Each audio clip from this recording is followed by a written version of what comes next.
On the night Vivian Marlowe was supposed to celebrate 12 years of marriage, she stood outside her husband's study and heard him laugh, cold, cutting, cruel, as he told his mistress exactly what he thought of his brilliant wife. "She's useful," Damian said. "Nothing more." In that moment, something inside Vivian didn't break. It calcified. By the time she walked into her own charity gala and saw him parade his mistress through the crowd, Vivian had already made her decision. She wasn't going to leave him. She was going to erase him. Want to see how far a woman can go when she stops being invisible? Stay until the end, hit that like button, and drop a comment with your city so I can see how far this story travels. The champagne was French. The flowers were Ecuadorian roses flown in that morning. The string quartet played something soft and forgettable in the corner of the ballroom, the kind of music that was meant to fade into the background of polite conversation and clinking crystal. Vivian Marlowe stood at the edge of her own charity gala and felt nothing, not pride, not satisfaction, not even the hollow pleasure of a job well done. She'd organized this event down to the napkin rings, had spent 3 months courting donors and schmoozing with the city's most powerful players, all to raise money for a cause she actually believed in, legal aid for women trapped in impossible situations. The irony wasn't lost on her. She wore midnight blue tonight, silk that moved like water, cut low enough to be elegant, but not so low anyone would call it desperate. Her dark hair was pulled back in a twist that had taken her stylist 40 minutes to perfect, and her makeup was flawless in that expensive, invisible way that made people think you woke up looking like money. She looked perfect because she always looked perfect. That was the job. Mrs. Carrera. A man in a tuxedo appeared at her elbow, one of the gala's sponsors. Wonderful event, simply wonderful. Thank you, Mr. Brennan. Her smile was automatic, practiced. Your generosity made it possible. Not at all, not at all. Where's that husband of yours? I wanted to congratulate him on the Mitchell acquisition. Brilliant move. Vivian's smile didn't waver. I'm sure he'll be here shortly. You know Damian, always fashionably late. Brennan laughed like she'd said something clever instead of something she'd been saying for 12 years, and then he moved on to work the room. Vivian's smile dropped the second his back was turned. She knew exactly where Damian was. She'd known for 3 hours now, ever since her assistant had sent her the text with the restaurant name and the words, "Sorry, V, thought you should know." He was with her, the mistress, the one who'd been a fixture in Damian's life for the past 8 months, though Vivian suspected it had been longer. She'd seen the signs, the late nights that turned into early mornings, the phone calls he took in other rooms, the way he'd stopped touching her even in those perfunctory ways married people touched each other, a hand on the small of her back, a kiss on the cheek in public. He'd stopped pretending, and Vivian had stopped caring. Or so she'd thought. "Vivian!" A woman in emerald green descended on her, air-kissing both cheeks. "Patricia something. Old money. New face. Darling, this is spectacular. You've outdone yourself." "You're too kind." "I was just telling Richard, you remember my husband, Richard. I was telling him that you should be running the whole city, the way you pulled this together, while managing Damian's schedule and all those business interests. You're a miracle worker." Vivian's jaw ached from smiling. Team effort. "Oh, don't be modest. Everyone knows you're the brains behind the operation."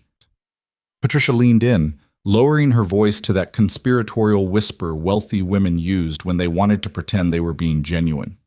"Between us, half the men in this room would be in prison or bankruptcy without their wives cleaning up their messes. You're just better at it than most."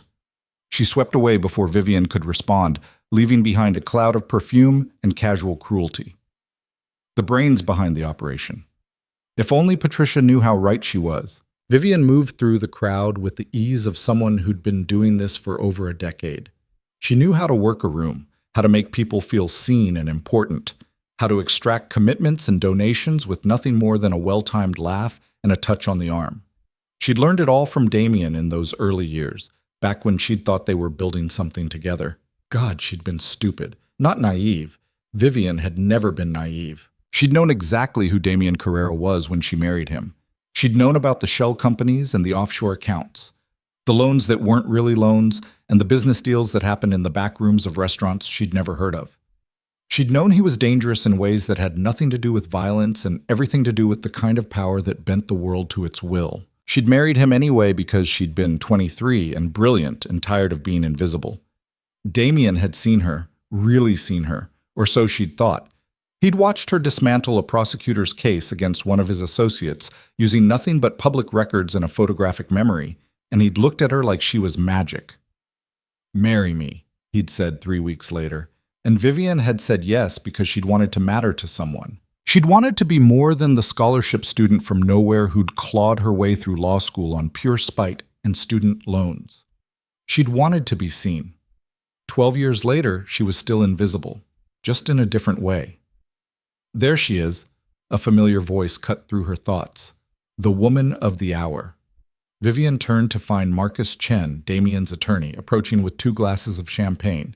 He handed her one and clinked his glass against hers before she could refuse. "To Vivian Carrera," he said.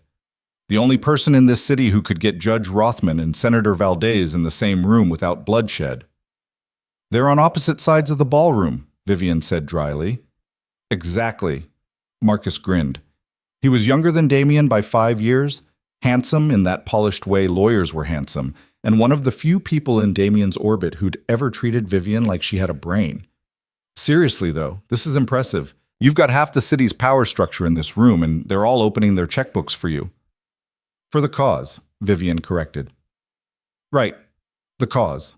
Marcus took a sip of his champagne, his expression turning serious. "Speaking of which, has Damian seen the final donor list?" "Not yet. Why?" "No reason, just some of these names might make him twitchy.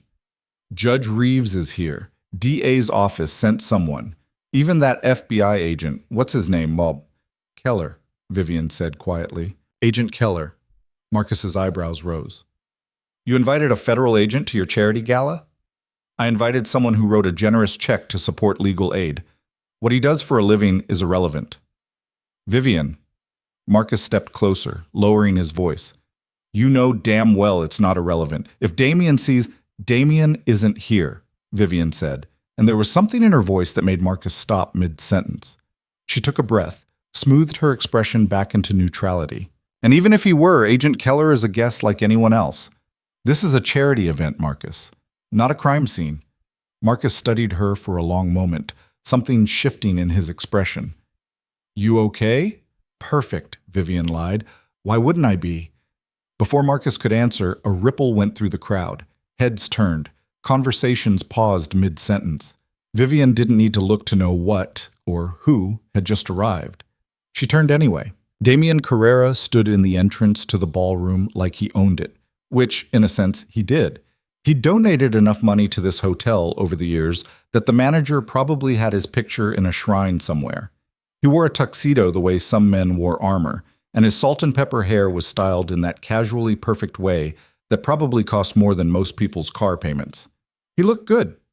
Damian always looked good. And on his arm, draped in red silk and diamonds, Vivian knew for a fact hadn't come from any of the collections Damian kept in the safe at home, was her. Serena Voss, 28, former model, current consultant for one of Damian's legitimate businesses. Future nobody once Damian got bored. She had the kind of beauty that turned heads, long legs, perfect features, the sort of effortless sensuality that some women were born with and others spent fortunes trying to achieve. Vivian had seen dozens of Serenas over the years. Different faces, same function. They usually lasted 6 months. Serena had made it to 8, which meant either she was smarter than the others or Damian was getting sloppy. The crowd shifted, creating a path as Damian and Serena moved into the room. People smiled, nodded, pretended they didn't notice the mistress on the mobster's arm. This was the world Vivian lived in, a world where power trumped propriety, where everyone saw everything and said nothing. Vivian stood perfectly still as Damian's eyes found hers across the ballroom. For a moment, just a moment, something flickered in his expression. Surprise, maybe, or guilt. But then it was gone, replaced by that easy confidence that had always been his armor. He said something to Serena, who laughed and touched his chest with one perfectly manicured hand. Then he started walking toward Vivian. "You want me to—" Marcus started. "No," Vivian said quietly. I've got this. Damian crossed the ballroom like he was crossing his own living room, and the crowd parted for him because the crowd always parted for him. When he reached Vivian, he smiled that smile that had once made her heart race and now made her stomach turn. Beautiful event, he said, and his voice was warm, affectionate even, like they were still the couple people thought they were. Like he hadn't been screwing Serena in the penthouse Vivian had personally decorated. You've outdone yourself, Viv. Vivian's smile was perfect, practiced, empty. Thank you for coming. Wouldn't miss it. Damian's hand found the small of her back, a gesture of possession disguised as affection. He leaned in close enough that she could smell his cologne, something expensive and woody that Serena had probably picked out. Sorry we're late. Business ran long. Business, right. Vivian's eyes flicked to Serena, who was standing a careful 3 feet away, looking around the ballroom with the bright-eyed interest of someone who'd never seen this much wealth and power in one place. She was pretty up close, Vivian had to admit. Younger than Vivian by almost 15 years, with that fresh-faced quality that would fade in a decade or so when reality caught up with her. Mrs. Carrera. Serena's voice was surprisingly soft, almost uncertain. It's such an honor to be here. The work you're doing for these women, it's really incredible. Vivian looked at her, really looked at her, saw the nerves beneath the polish, the way Serena's hands were clasped too tightly in front of her, the almost desperate need for approval in her eyes. She was young. God, she was so young. Thank you, Vivian said, and her voice came out gentler than she'd intended. That's kind of you to say. Damian's hand tightened on Vivian's back. Serena's been telling me she wants to get more involved in charity work. I told her there's no one better to learn from than you. The audacity of it nearly made Vivian laugh. Here was her husband, standing in the middle of her charity gala with his mistress on his arm, suggesting that Mistress should spend more time with the wife he was betraying. It would be funny if it wasn't so perfectly, devastatingly cruel. I'm sure Serena has many talents, Vivian said smoothly. She doesn't need my guidance. Something flashed in Damian's eyes. Warning, maybe, or irritation. But before he could respond, Senator Valdez materialized at his elbow, already launching into a conversation about upcoming legislation. Damian's attention shifted instantly, his hand dropping from Vivian's back as he turned to engage with the senator. Serena lingered for a moment, looking uncertain. Then she offered Vivian a small, almost apologetic smile and drifted away toward the bar. Vivian stood there for 3 seconds. 5. 10. Watching her husband work the room like he hadn't just humiliated her in front of half the city's elite. Watching people pretend not to notice, not to care, because Damian Carrera's money and power made him untouchable. And in that moment, standing in the middle of her own event, surrounded by people who knew her name but didn't know her at all, Vivian felt something shift inside her chest, not her heart breaking. Hearts broke when you still cared. This was different. This was the sound of a door closing, a lock clicking shut, a decision being made with the cold, clear precision of someone who'd finally run out of reasons to stay. She turned and walked out of the ballroom. The hotel's business center was deserted at this hour, which was exactly why Vivian had chosen it. She sat down at one of the computers, her silk dress whispering against the leather chair, and stared at the blank screen for a long moment. Then she logged in. Not to her personal email, not to anything that could be traced back to her easily. She logged into an account she'd set up 3 years ago, when she'd first started to suspect that her marriage was less a partnership and more a carefully constructed lie, an account Damian didn't know about, that no one knew about. The password was 20 characters long, a random string of letters and numbers she'd memorized, the kind of password that would take years to crack, even with sophisticated software. Vivian's fingers hovered over the keyboard. She'd been building this for years, quietly, carefully. Every shell company she'd set up for Damian, every offshore account she'd created, every legal shield she'd constructed to keep his empire running, she'd left herself a back door, a way in, a kill switch, if it ever came to that. She'd told herself it was insurance, protection, in case Damian ever decided she knew too much, in case he ever decided to handle her the way he handled other problems. But that wasn't why she'd done it. Not really. She'd done it because some part of her had known, even back then, that this day was coming, that eventually she'd stand in a room full of people who respected her work, but not her, married to a man who valued her skills, but not her soul, and she'd have to choose. Stay invisible, or burn it all down. Vivian opened the first file. Bus. She worked for 2 hours in that quiet business center, her fingers flying across the keyboard with the kind of focused intensity that had made her the youngest person ever to pass the bar in her state. Around her, the gala continued. She could hear the distant sound of music, laughter, the clink of glasses. It all felt very far away. The first thing she did was access the central server that housed all of Damian's financial records. The legitimate ones, and the ones that only existed in encrypted files buried under layers of shell companies and dummy corporations. She'd set up most of them herself, back when she'd still thought they were building something together. Funny how naive she'd been. The Mitchell acquisition Brennan had mentioned earlier? That had been Vivian's work. She'd found the angle, structured the deal, created the legal framework that made it look clean when it was anything but. Damian had walked into the final meeting and signed the papers, but Vivian had done everything else.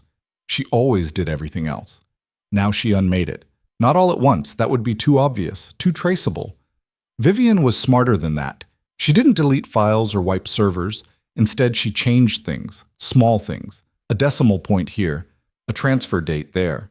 Account numbers that were almost right, but not quite. The kind of errors that would look like incompetence or system glitches, not sabotage. The kind of errors that would make Damian's carefully balanced house of cards start to wobble. Working on your anniversary? Vivian's hands froze on the keyboard.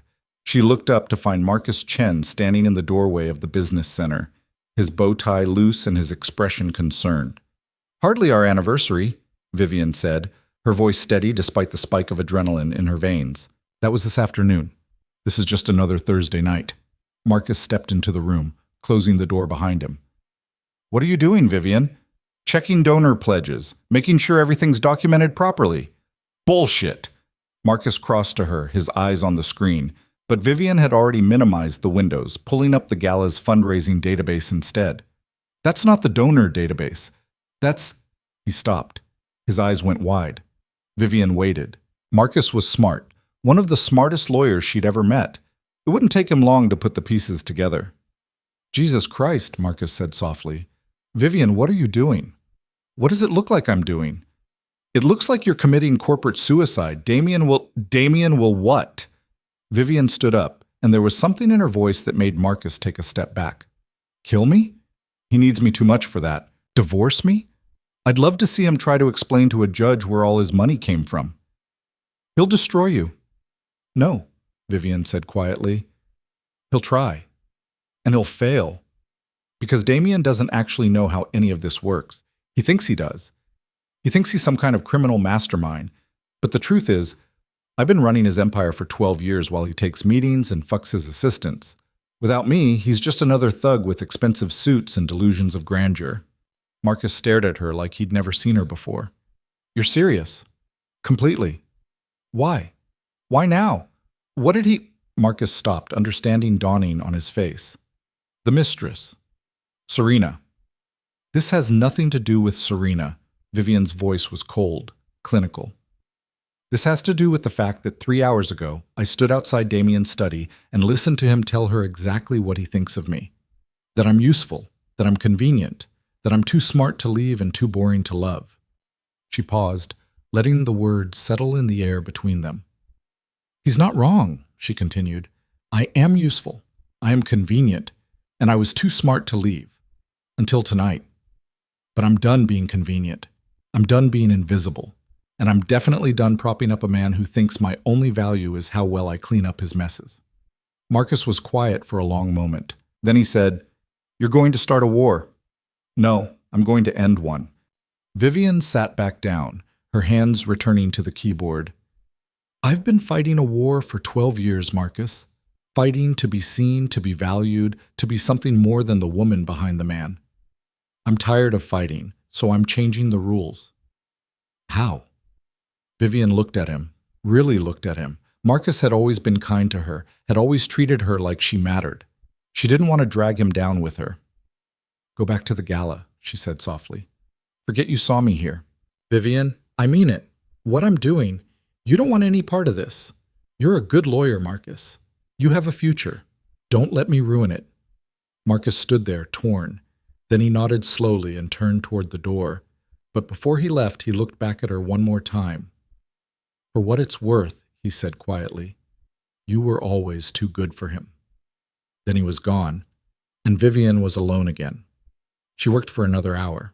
By the time she was finished, she'd buried time bombs in every major deal Damian had running. Nothing that would explode immediately. She was smarter than that. But in 2 weeks, when the first quarterly reports came due, discrepancies would start to surface.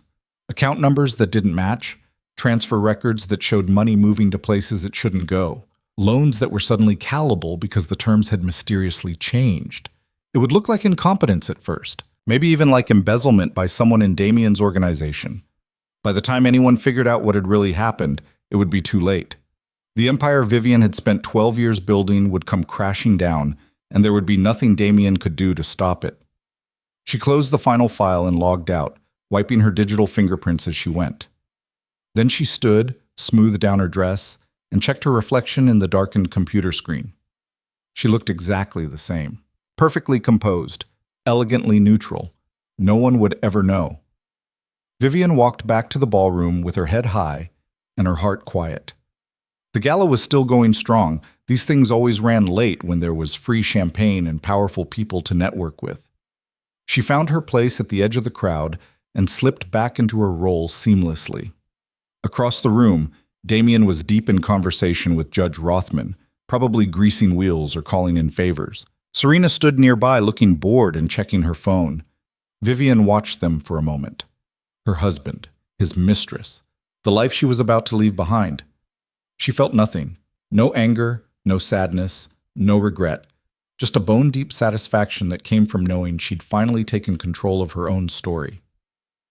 Mrs. Carrera? A server appeared at her elbow with a tray of champagne. Can I get you anything? Vivian smiled. No, thank you. I have everything I need. And for the first time in 12 years, she meant it. The gala wrapped up around midnight. Donors filed out with promises to write checks, politicians made vague commitments about future support, and the catering staff began the slow process of breaking down the event. Vivian stood near the entrance, thanking people as they left.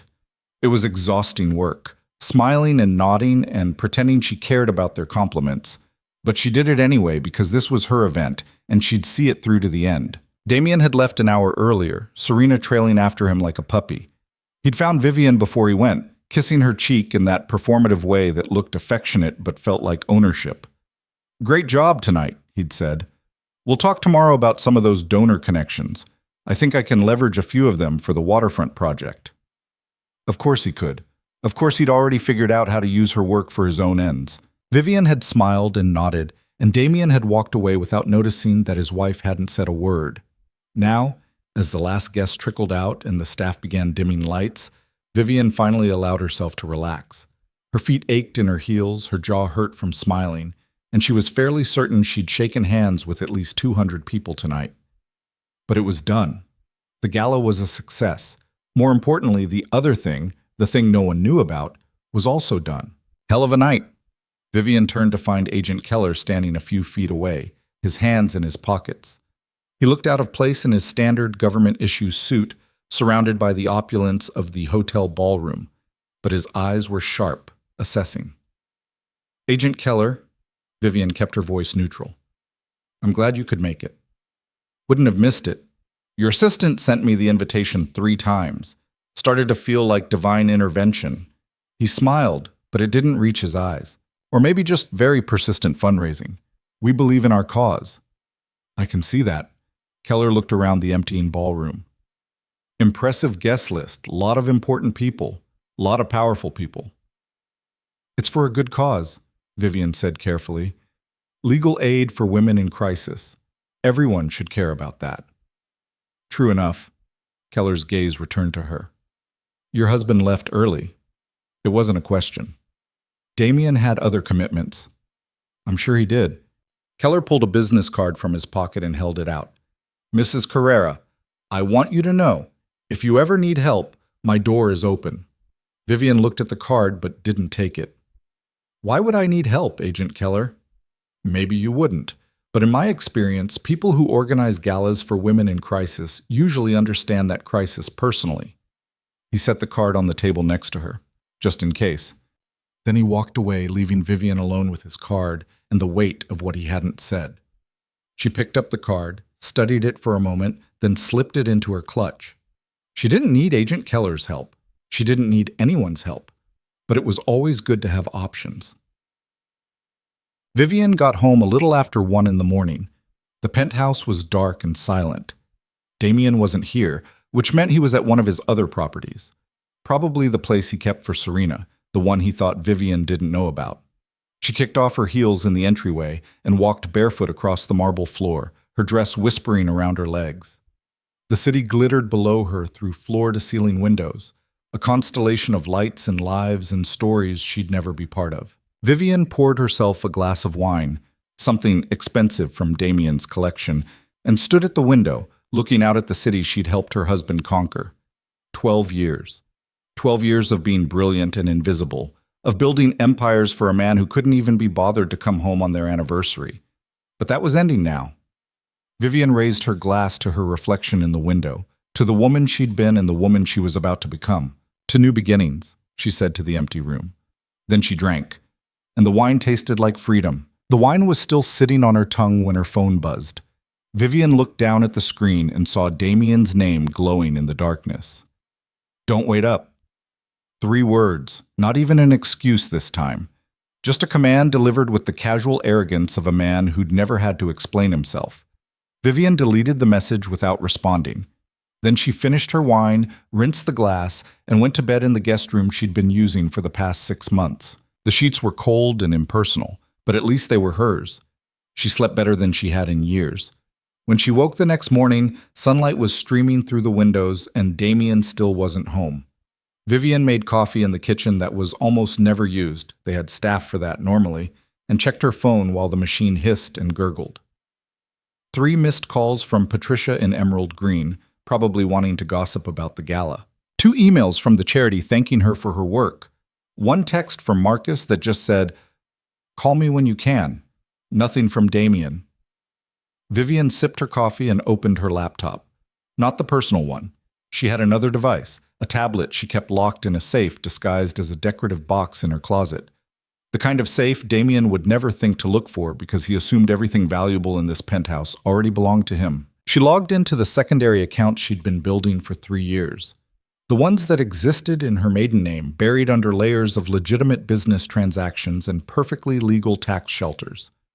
While Damian had been busy expanding his criminal empire, Vivian had been quietly building a legitimate one: real estate investments, stock portfolios.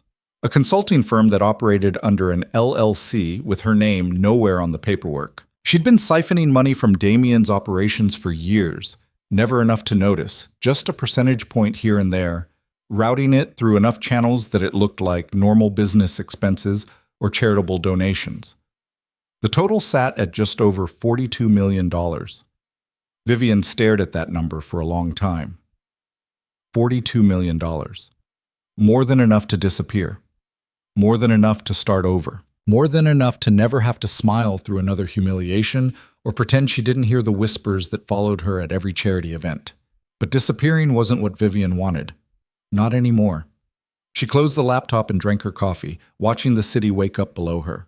The streets filled with cars and people rushing to jobs and lives that had nothing to do with her. Somewhere out there, Damian was probably still in bed with Serena.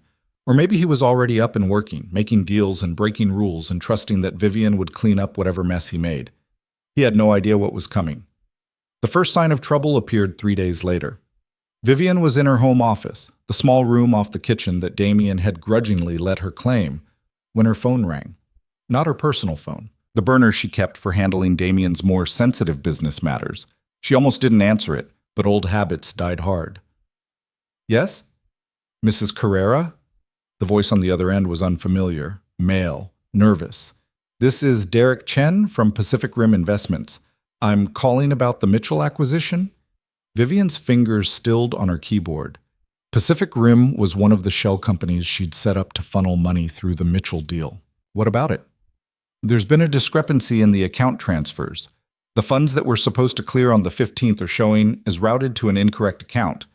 I've been trying to track down the error, but the transfer codes don't match our records and— Slow down, Vivian said, her voice calm despite the spike of adrenaline in her chest.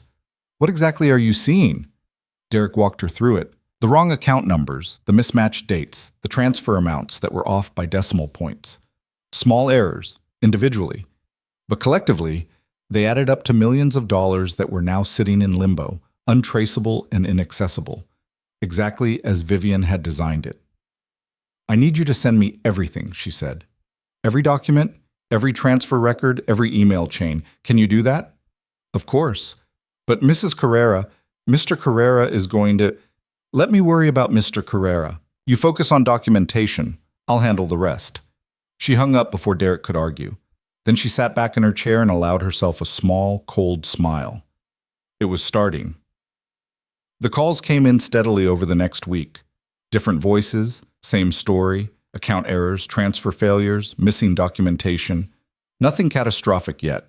These were all problems that could theoretically be fixed given enough time and resources. But they required attention, required explanations, required Vivian to dive back into the systems she'd built and untangle the messes she'd deliberately created. Except Vivian wasn't untangling anything. She was making it worse. Every time someone called with a problem, she'd promise to look into it.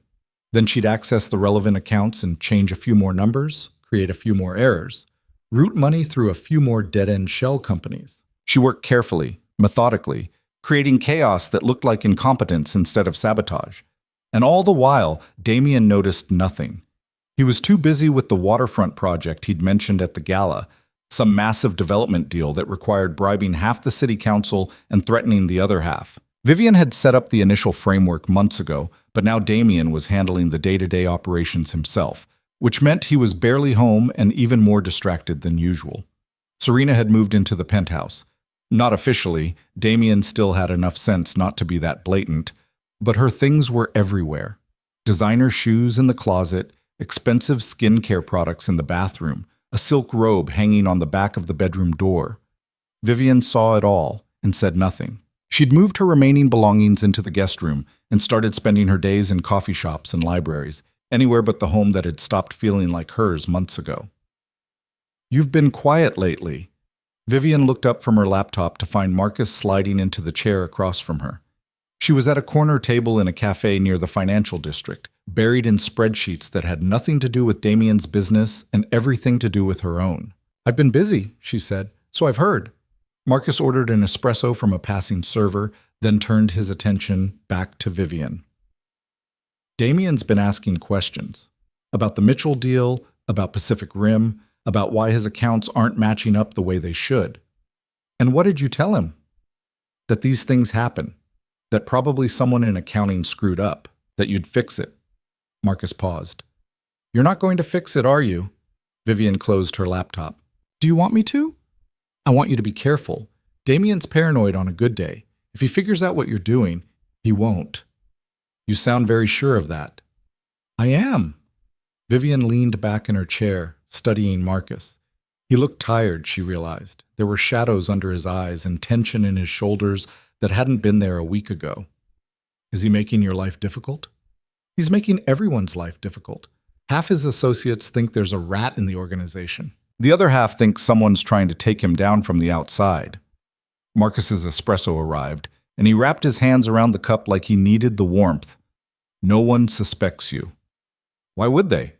I'm just the wife. You're not just anything, Vivian, and that's the problem. Damian's so used to you being in the background that he can't see you even when you're standing right in front of him. Marcus took a sip of his coffee, grimaced. What's your end game here? You bring down his empire, then what? You think he's just going to let you walk away? I think Damian's going to be too busy trying to save himself to worry about me. And if you're wrong? Vivian didn't answer. She didn't have an answer, not one that Marcus would want to hear, because the truth was, she didn't care what happened to her after this. She'd spent 12 years being careful, being invisible, making herself small enough to fit into the spaces Damian allowed her. She was done with that. If burning down his empire meant burning herself too, then so be it. At least she'd finally be warm. Marcus seemed to read something in her silence. He set down his cup and leaned forward, his voice dropping to barely above a whisper. There are other ways, you know, safer ways. You could just divorce him, take your half and disappear. My half? Vivian laughed, but there was no humor in it. Marcus, I built this empire. Every shell company, every offshore account, every legal loophole that keeps Damian out of prison. That was me. I'm not taking half. I'm taking everything. That's not divorce. That's war.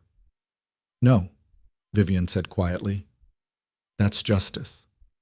The second wave hit 10 days after the gala.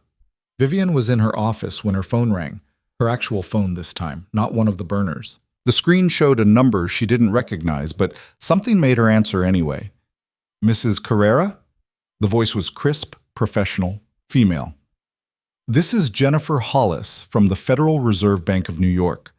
I'm calling regarding some irregularities we've detected in several accounts associated with your husband's business interests. Vivian's pulse kicked up, but her voice stayed steady. What kind of irregularities? Multiple transfer violations, potential structuring to avoid reporting requirements, and some concerning patterns in international wire transfers. We're going to need to schedule a meeting to discuss our findings. Of course. I'll have Mr. Carrera's attorney contact you to... Actually, Mrs. Carrera, we were hoping to speak with you. Our records show you are listed as a signatory on most of these accounts, and your name appears on quite a bit of the documentation. Vivian's mind raced. She'd expected scrutiny, eventually. That was part of the plan, but not this fast, and not directly targeting her. I handle administrative work for my husband, Ms. Hollis. I'm not involved in the day-to-day financial operations. I understand. Nevertheless, we'll need to speak with you. Are you available tomorrow at 2? I'll have to check my schedule and get back to you. Mrs. Carrera, I should mention that this isn't optional. We can do this cooperatively, or we can do it with subpoenas. Your choice. Vivian closed her eyes. Tomorrow at 2 is fine. She hung up and sat very still, her heart pounding against her ribs. This wasn't part of the plan. She'd designed the chaos to eventually draw federal attention to Damian's operations. But she'd been careful to keep her own name insulated, buried under layers of plausible deniability. Apparently, she hadn't been careful enough. Her phone buzzed with a text. Marcus. Need to talk. Now. They met in a parking garage 3 blocks from Vivian's building. Marcus's car was running, heat blasting against the November cold. Vivian slid into the passenger seat and waited. The FBI is sniffing around, Marcus said, without preamble. Not just the Fed Reserve. Actual FBI. They've been interviewing people, pulling records, asking questions about Damian's business dealings. How bad? Bad enough that I'm thinking about calling my own lawyer. Marcus's hands were white-knuckled on the steering wheel. Vivian, I need to know what you did, not the surface stuff. I need to know everything. Because right now, it looks like someone handed the feds a roadmap to every illegal thing Damian's done in the last decade, and I need to know if that someone was you. Vivian stared straight ahead through the windshield. I changed some numbers, created some discrepancies, made it look like someone in the organization was either incompetent or stealing. That's it? That's it. You didn't contact the authorities? Didn't hand over evidence? No. Marcus was quiet for a long moment. Then he said, they're going to think you did. Damian's going to think you did. And when he figures out all these problems started right after the gala, let him think whatever he wants. I've got documentation showing every change was made from terminal computers at hotels and coffee shops all over the city. I've been careful, Marcus. My digital fingerprints are nowhere near any of this. Digital fingerprints aren't the only kind that matter. Marcus finally looked at her. If the FBI comes knocking, if they start asking questions, you need to lawyer up immediately. Don't talk to them. Don't try to explain. Don't do anything without representation. I know how this works. Do you? Because from where I'm sitting, it looks like you've just painted a target on your back and you're acting like you're bulletproof. Marcus's voice cracked slightly. I don't want to read about you in the obituaries, Vivian. Damian's done worse for less. Damian needs me. He needed you. Past tense. The second the Fed started circling, you stopped being an asset and started being a liability. Marcus pulled a business card from his pocket and pressed it into her hand. This is Sarah Chen, the best criminal defense attorney in the state. Call her. Today. Please. Vivian looked down at the card. The name meant nothing to her, but the address was in one of the city's most expensive buildings. I can't afford... I'll cover it. Consider it payment for all the times you've saved my ass over the years. Marcus's expression softened slightly. You were right, at the gala. You are too good for him. You always were. But being too good for someone doesn't make you safe from them. Vivian tucked the card into her purse. Thank you. Don't thank me. Just stay alive long enough to see him fall.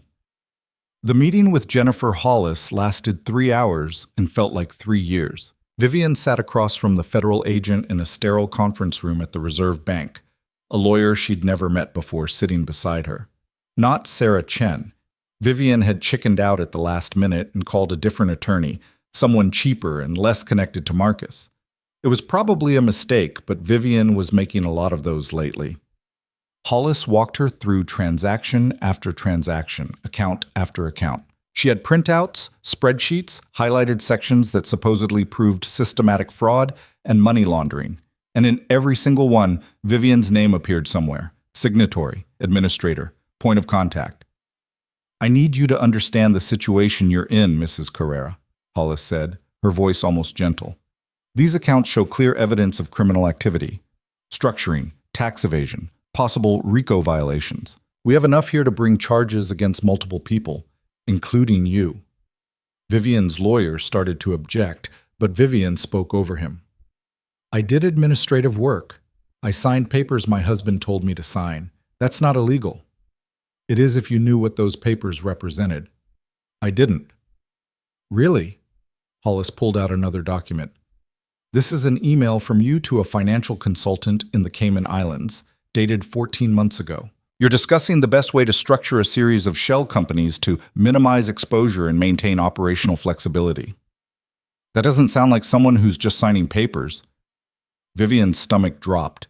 She'd written that email, had spent hours crafting the language to make the illegal look legal. She'd just never thought anyone would see it. I want to help you, Mrs. Carrera, Hollis continued. I really do. But I can only do that if you're willing to cooperate. Tell us what you know about your husband's operations. Give us testimony, documentation, anything that can help us build a case against the people actually running these criminal enterprises. And in exchange? Immunity. Full cooperation means full protection. You help us, we help you. Vivian looked at her lawyer, who was nodding slightly. It was a good deal. Probably the best deal she was going to get. But it wasn't the deal Vivian wanted. I'd like to consult with my attorney before making any decisions, she said. Hollis's expression hardened. Mrs. Carrera, this offer has a shelf life. The longer you wait, I understand. I still need time to think. The meeting ended shortly after that, with Hollis's card pressed into Vivian's hand and a warning that she had 48 hours to decide. Vivian walked out of that building and straight into the first bar she found. She ordered scotch, expensive, neat, and sat at the counter trying to figure out how everything had spiraled so far out of her control so fast. She'd wanted Damian's empire to crumble. She'd wanted him to feel powerless, to understand what it was like to watch everything you'd built fall apart, while people who were supposed to care about you just watched it happen. She hadn't wanted to go to prison for it. Her phone buzzed. Damian, finally. Where are you? Vivian stared at the message for a long time. Then she typed back, out. We need to talk, now. About what? Don't play stupid, Vivian. Get home. She drained her scotch, left cash on the bar, and headed for the penthouse. Whatever was about to happen, she'd rather face it head-on than spend the next few hours dreading it. Damian was waiting in the living room when she arrived. He wasn't alone.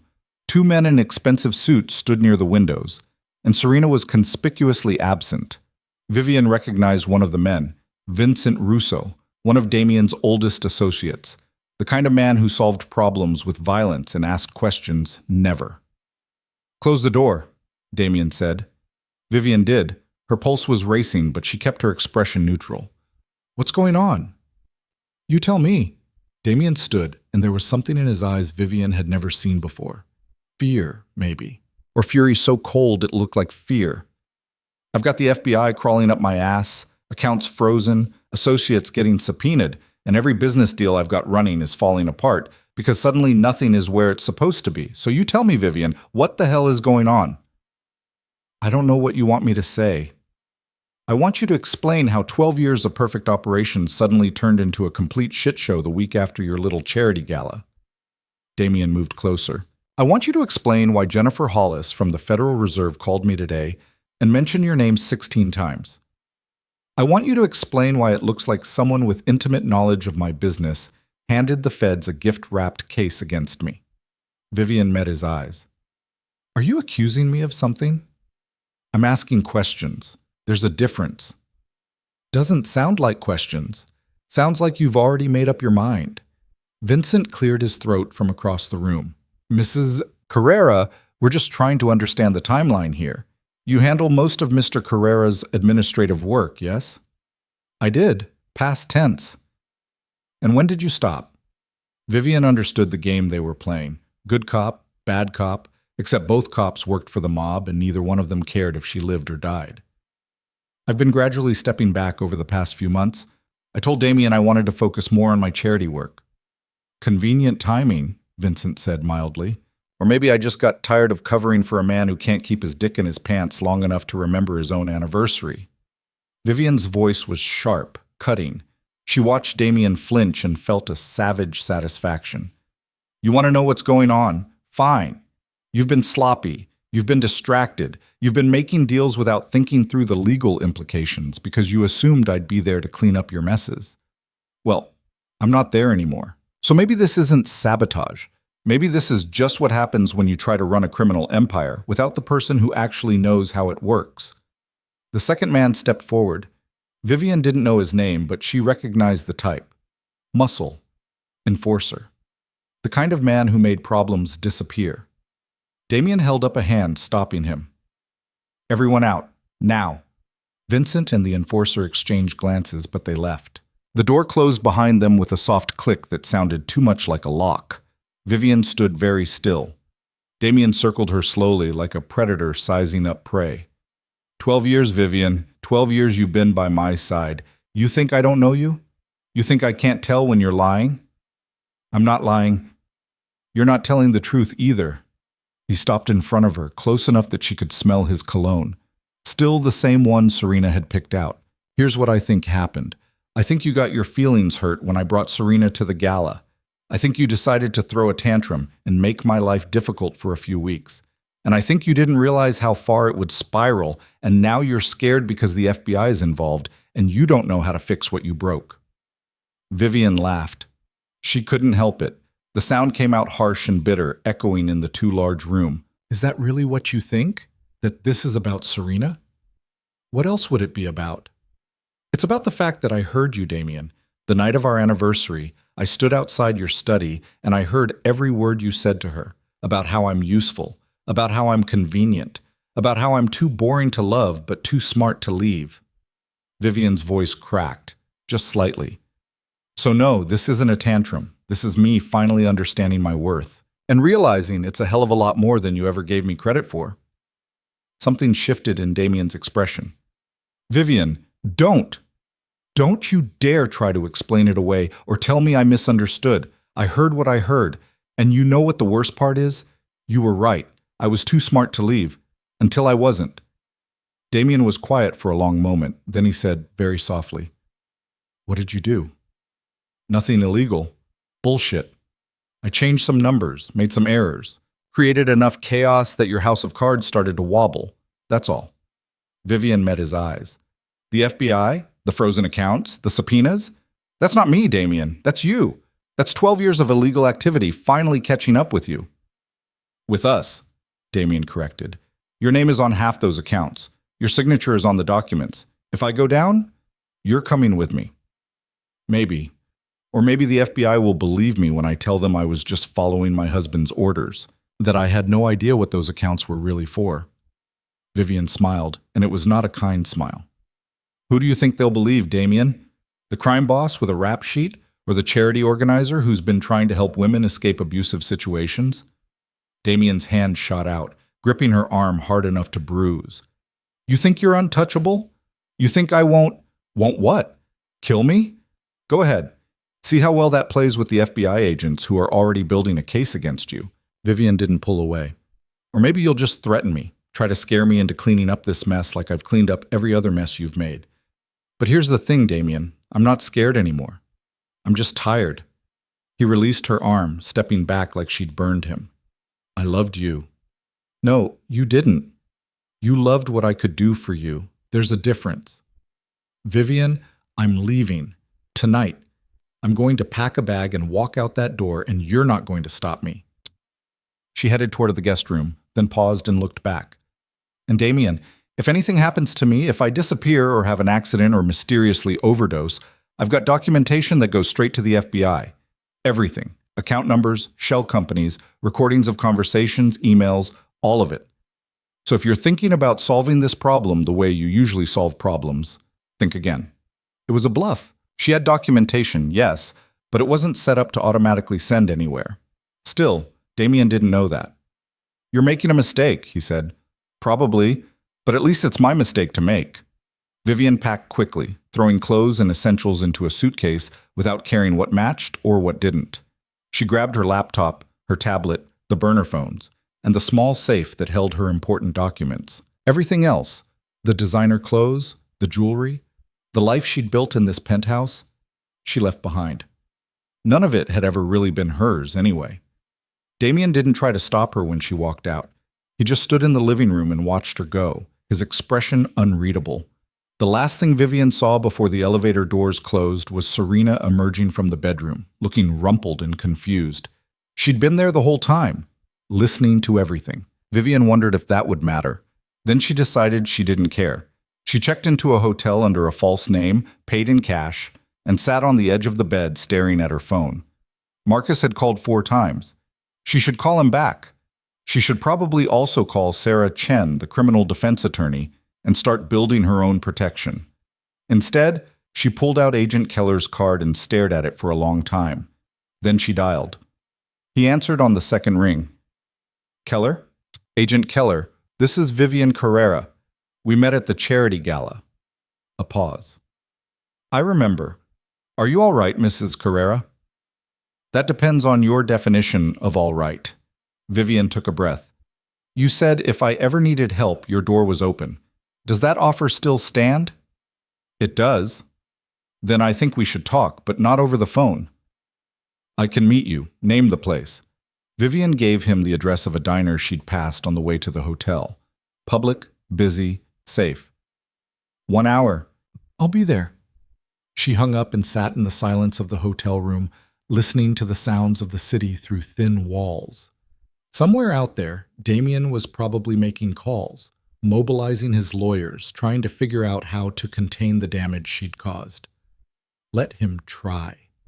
Vivian stood, smoothed down her clothes, and checked her reflection in the bathroom mirror. She looked tired. She looked scared. She looked free. Then she grabbed her coat and headed out to make a deal with the devil she didn't know, in hopes of escaping the one she did. The diner smelled like coffee and grease and decades of other people's conversations. Vivian slid into a booth near the back, her coat still buttoned up despite the overheated interior, and ordered coffee she had no intention of drinking. The waitress looked about 19 and completely uninterested in Vivian's existence, which was exactly what Vivian needed right now.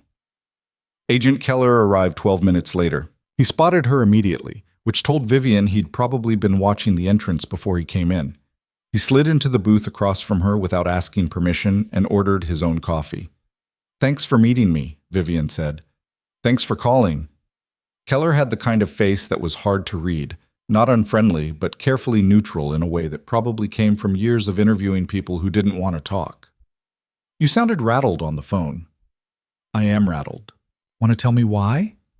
Vivian wrapped her hands around her coffee cup, even though it was too hot to hold comfortably. The pain kept her focused. How much do you know about my husband's business operations?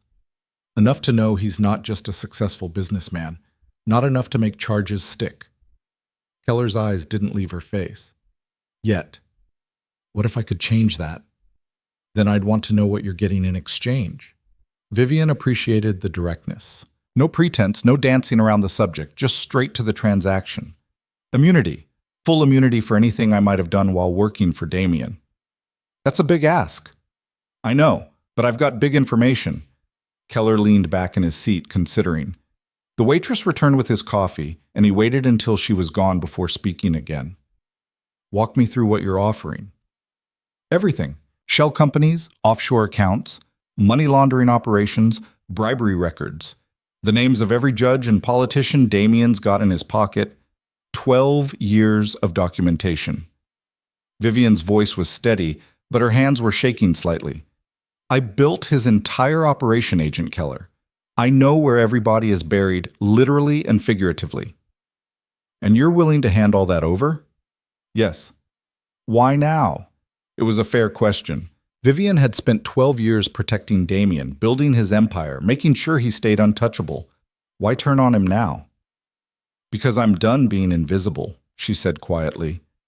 And because the FBI is already investigating him, which means I'm already implicated whether I cooperate or not.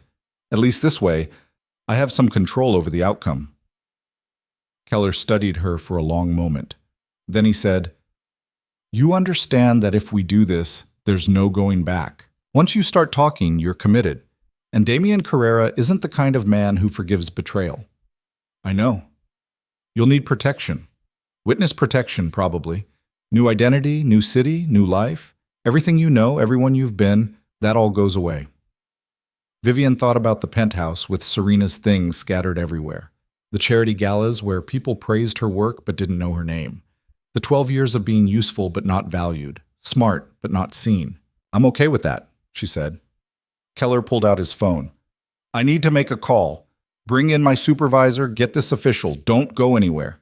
He stepped outside and Vivian watched through the window as he paced and talked, his breath visible in the cold November air. She should have felt scared, should have felt guilty or conflicted or something other than this strange, hollow calm. But all she felt was tired. Keller came back inside with another man, older, gray-haired, wearing the same kind of forgettable suit that seemed to be FBI standard issue. He introduced himself as Special Agent Morrison and slid into the booth next to Keller. Mrs. Carrera, Morrison said, Agent Keller tells me you want to cooperate. That's right. Before we go any further, I need to make something very clear. Cooperation means full cooperation. No holding back, no protecting anyone, no selective memory about things that might incriminate you. You give us everything, or we give you nothing. Understood? Understood. Morrison pulled out a small recording device and set it on the table. Then let's start with the basics. What exactly did you do for your husband? Vivian took a breath and started talking. She talked for 3 hours straight, pausing only when the waitress came by to refill their coffee or clear plates of food Vivian didn't remember ordering. She walked them through the shell companies, explaining how she'd layered them to make Damian's money nearly impossible to trace. She detailed the offshore accounts in the Cayman Islands, Singapore, Switzerland, 14 different countries, 63 different banks. She gave them names. Associates, lawyers, accountants, politicians. She explained the bribery system, how much each judge cost, which senators were on the payroll, which police officers looked the other way for a monthly fee. She detailed the money laundering operations, the front businesses, the fake invoices and phantom employees that made dirty money look clean. And she told them about the violence. Not the kind Damian committed himself. He was too smart for that. But the kind he ordered. The warehouse fire that had killed 2 people who'd gotten in his way. The journalist who'd been asking too many questions and ended up in the river. The competitor who'd mysteriously vanished 3 years ago. Morrison and Keller listened without interrupting, their expressions carefully neutral. Vivian wondered what they were thinking, whether they believed her, whether they thought she was a victim or a co-conspirator, whether they thought she was any better than Damian. The documentation, Morrison said when she finally ran out of words. You said you have documentation for all of this? Most of it, yes. Account numbers, transfer records, email chains. I've been keeping copies of everything for years. Why? Insurance, Vivian said, in case Damian ever decided I knew too much. Smart. Morrison didn't sound approving or disapproving, just factual. Where is it? Safe deposit box. Different bank. Different name. I can get it tomorrow. We'll go with you. Vivian nodded. She'd expected that. Morrison glanced at Keller, some silent communication passing between them. Then he turned back to Vivian. Here's what's going to happen. We're going to verify what you've told us tonight. If it checks out, and I mean all of it, we'll talk to the U.S. attorney about an immunity deal. But I need you to understand something, Mrs. Carrera. Immunity doesn't mean you walk away clean. It means you don't go to prison. But your name is going to be all over this case.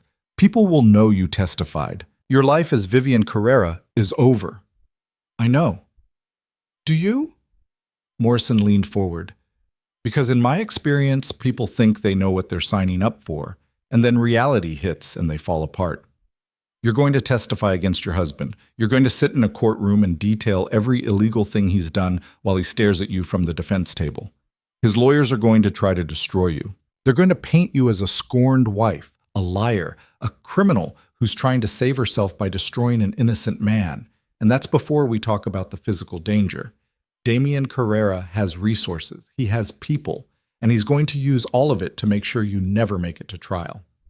Vivian met his eyes. Then I guess you'd better keep me alive long enough to testify. Morrison almost smiled.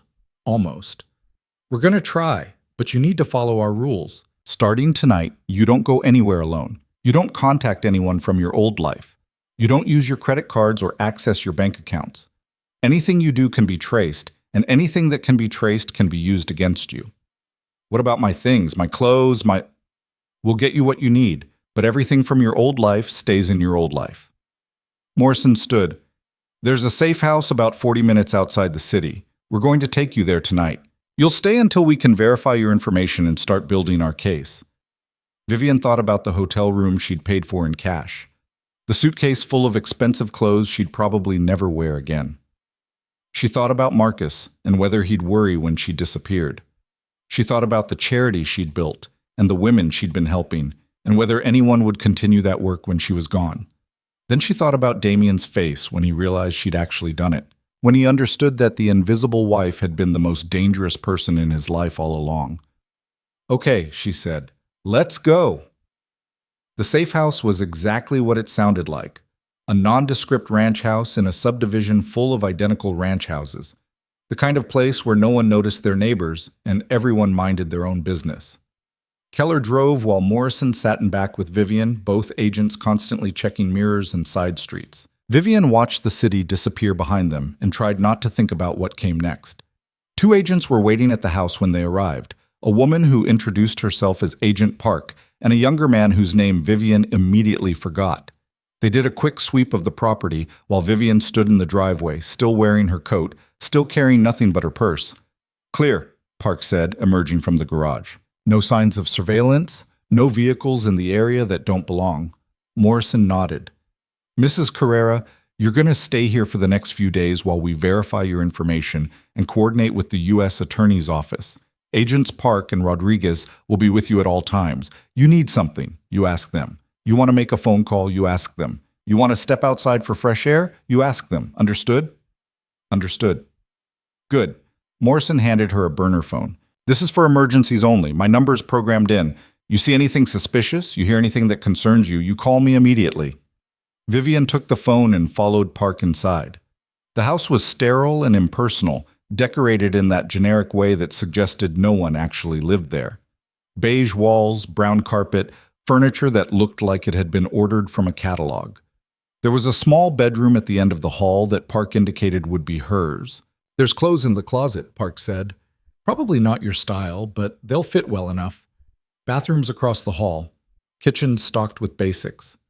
If you need anything else, let me know. Thank you. Park lingered in the doorway. She was maybe 35, with dark hair pulled back in a no-nonsense ponytail, and eyes that had probably seen too much. Can I give you some advice, Mrs. Carrera? Please, get some sleep. I know that sounds impossible right now, but the next few weeks are going to be hell, and you need to be sharp. So sleep while you can, eat when food's available, and don't waste energy worrying about things you can't control. That's easier said than done. Everything worth doing is. Park offered a tight smile. I'll be in the living room if you need anything. Try to rest. She closed the door, and Vivian was alone. She sat on the edge of the bed and stared at the blank wall for a long time. Somewhere across the city, Damian was probably tearing apart the penthouse, looking for evidence of what she'd done. Somewhere, Marcus was fielding panicked calls from associates trying to figure out why their operations were falling apart. Somewhere, Serena was learning what it meant to be with a man whose world was collapsing. And here Vivian sat, in a house that wasn't hers, wearing clothes that didn't fit, having just betrayed the man she'd spent 12 years protecting. She should have felt guilty, should have felt something other than this bone-deep exhaustion, but all she felt was done. Vivian lay down without bothering to change clothes and closed her eyes. Sleep came faster than she expected, pulling her under like a tide she was too tired to fight. She dreamed of numbers and offshore accounts and Damian's voice, saying she was useful, nothing more.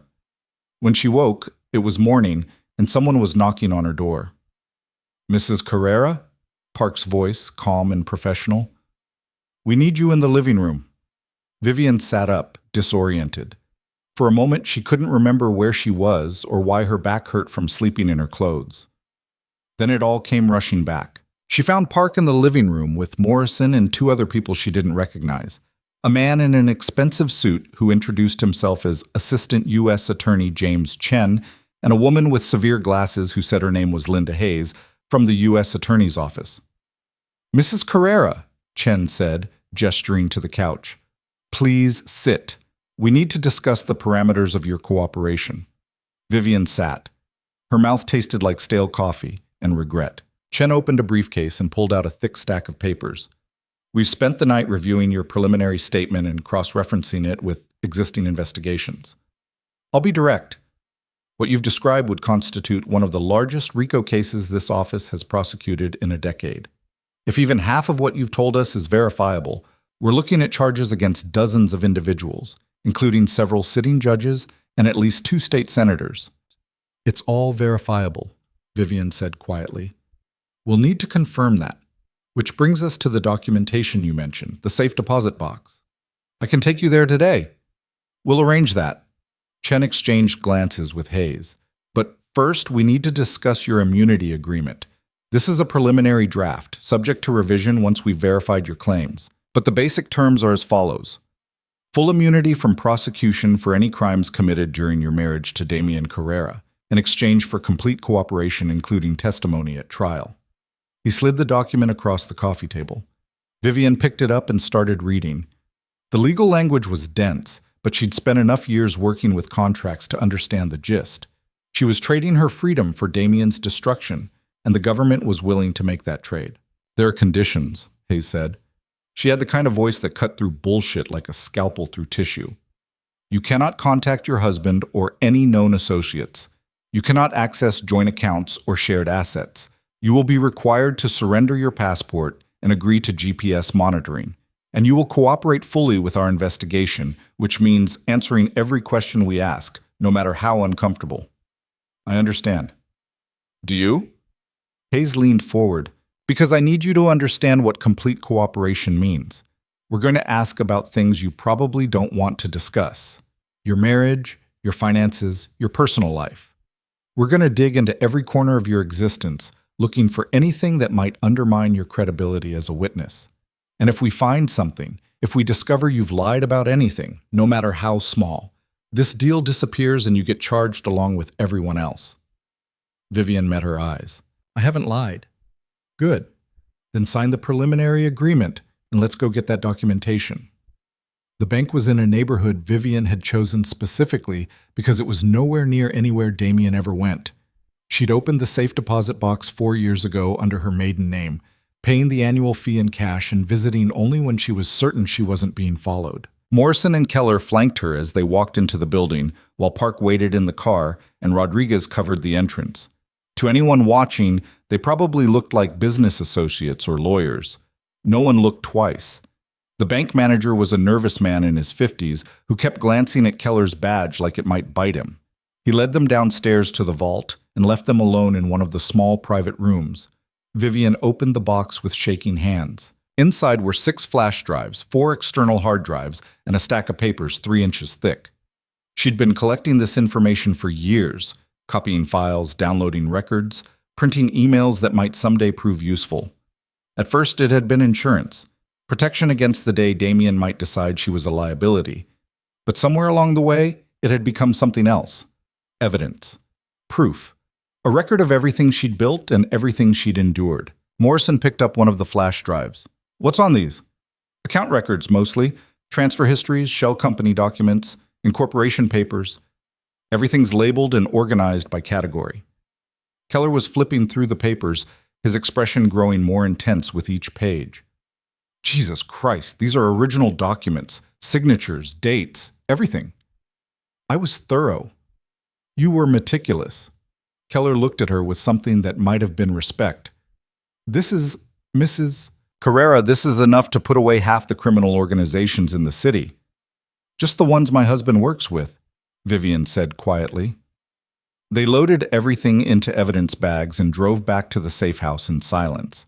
Vivian watched the city pass by outside the window and wondered if she'd ever come back here, if she'd walk these streets again, or eat at her favorite restaurants, or see the skyline lit up at night.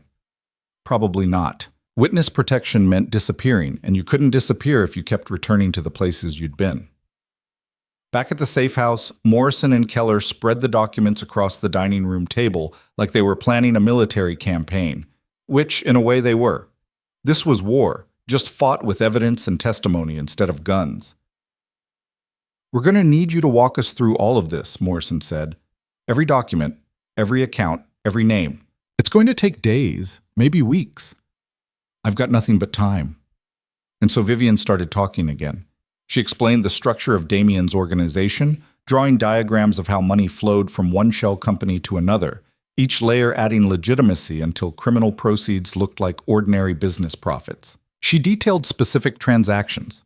The $2 million that went to Judge Reeves to dismiss charges against one of Damian's associates, the monthly payments to Senator Valdez in exchange for favorable legislation, the construction contracts awarded to Damian's companies in exchange for kickbacks to city officials. She gave them everything, and with each piece of information, she felt lighter, like she was shedding weight she hadn't realized she'd been carrying. On the third day, Hayes came back with a final version of the immunity agreement. Vivian signed it without reading it again. At this point, the specifics didn't matter. She'd already jumped off the cliff. Whether she landed safely or crashed was out of her control now. There's one more thing we need to discuss, Chen said. He'd been spending most of his time at the U.S. Attorney's office, but he'd driven out for this conversation. Your assets. Vivian had been expecting this. What about them? You have significant personal wealth, over $40 million by our estimate. Money that was accumulated during your marriage to a man we're now prosecuting for racketeering and money laundering. That money is mine, Vivian said sharply. I earned it legitimately through investments and business ventures that have nothing to do with Damian. Can you prove that? Every penny. I've kept meticulous records. None of that money came from Damian's criminal activities. Chen studied her. You understand that we're going to verify that claim. I'd be disappointed if you didn't.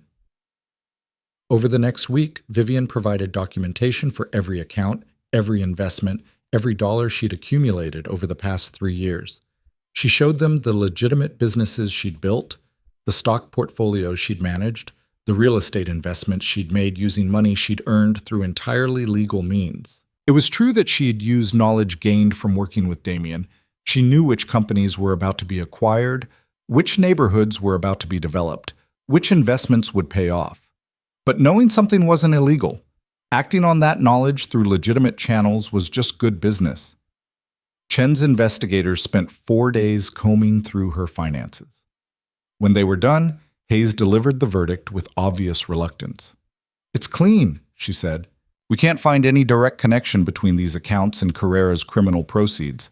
The money appears to have been earned through legitimate investment activities. Vivian felt something loosen in her chest. That money was her escape hatch, her safety net, her proof that she was more than just Damian's wife. If they'd taken it, she would have testified anyway. She'd already signed the immunity agreement. But this was better. This meant she'd walk away with something more than just her life. There is one complication, Chen said. Damian Carrera has filed for divorce. Vivian blinked. What? This morning, his attorney submitted papers claiming irreconcilable differences and requesting division of marital assets. Chen slid a document across the table. He's also claiming that you've stolen money from joint accounts and asking for a restraining order to prevent you from accessing any shared property. Vivian read through the filing, her hands surprisingly steady. It was exactly what she'd expected Damian to do: paint her as the villain, make himself the victim, try to control the narrative before she could. "He knows," she said quietly. "He knows I'm cooperating. We've been careful. Doesn't matter how careful you've been. Damian has sources everywhere. Someone saw me with you, or noticed I was missing, or put together enough pieces to figure it out." Vivian set down the papers. "The divorce is a message. He's cutting me loose before I can drag him down with me." "That's not how this works," Morrison said. "You're already cooperating. The divorce doesn't change anything. It changes how it looks. Right now, I'm a loyal wife turning on her husband. Once the divorce is public, I'm a scorned woman with an axe to grind. His lawyers will use it to undermine my credibility." "Let them try," Hayes said coldly. "We've got documentation. We've got financial records. We've got your testimony corroborated by physical evidence. A jury won't care whether you were married when you decided to cooperate." Vivian wasn't so sure about that, but she'd committed to this path, and there was no turning back now. That night, lying in the generic bedroom in the safe house that had become her entire world, Vivian thought about Damian filing for divorce, thought about him sitting in his lawyer's office, signing papers that would legally sever their connection. She wondered if he felt anything. Relief, maybe. Or anger that his useful, convenient wife had turned out to be his greatest liability. She wondered if he'd ever loved her at all, or if that had been another lie in a marriage built on lies. Her phone buzzed, the burner Morrison had given her. A text from an unknown number. "You made a mistake." Vivian's blood went cold. She grabbed the phone and walked quickly to the living room, where Rodriguez was watching television with the sound muted. "Someone just texted me." Rodriguez was on his feet instantly. "Show me." Vivian handed him the phone. Rodriguez swore and pulled out his own phone, calling Morrison. Within 5 minutes, the safe house was on lockdown, agents checking windows and doors, Park doing a perimeter sweep, Morrison on his way back from wherever he'd been. "How did they get this number?" Vivian asked. Her voice sounded calmer than she felt. "I don't know. This phone was clean. No one should have had access to it." Rodriguez was scrolling through settings, checking for tracking software or malware. Unless someone inside your organization is feeding information to Damian," Vivian finished. The possibility hung in the air like smoke. Morrison arrived 20 minutes later, along with 2 more agents and a technical specialist who immediately confiscated Vivian's phone. "We're moving you," Morrison said.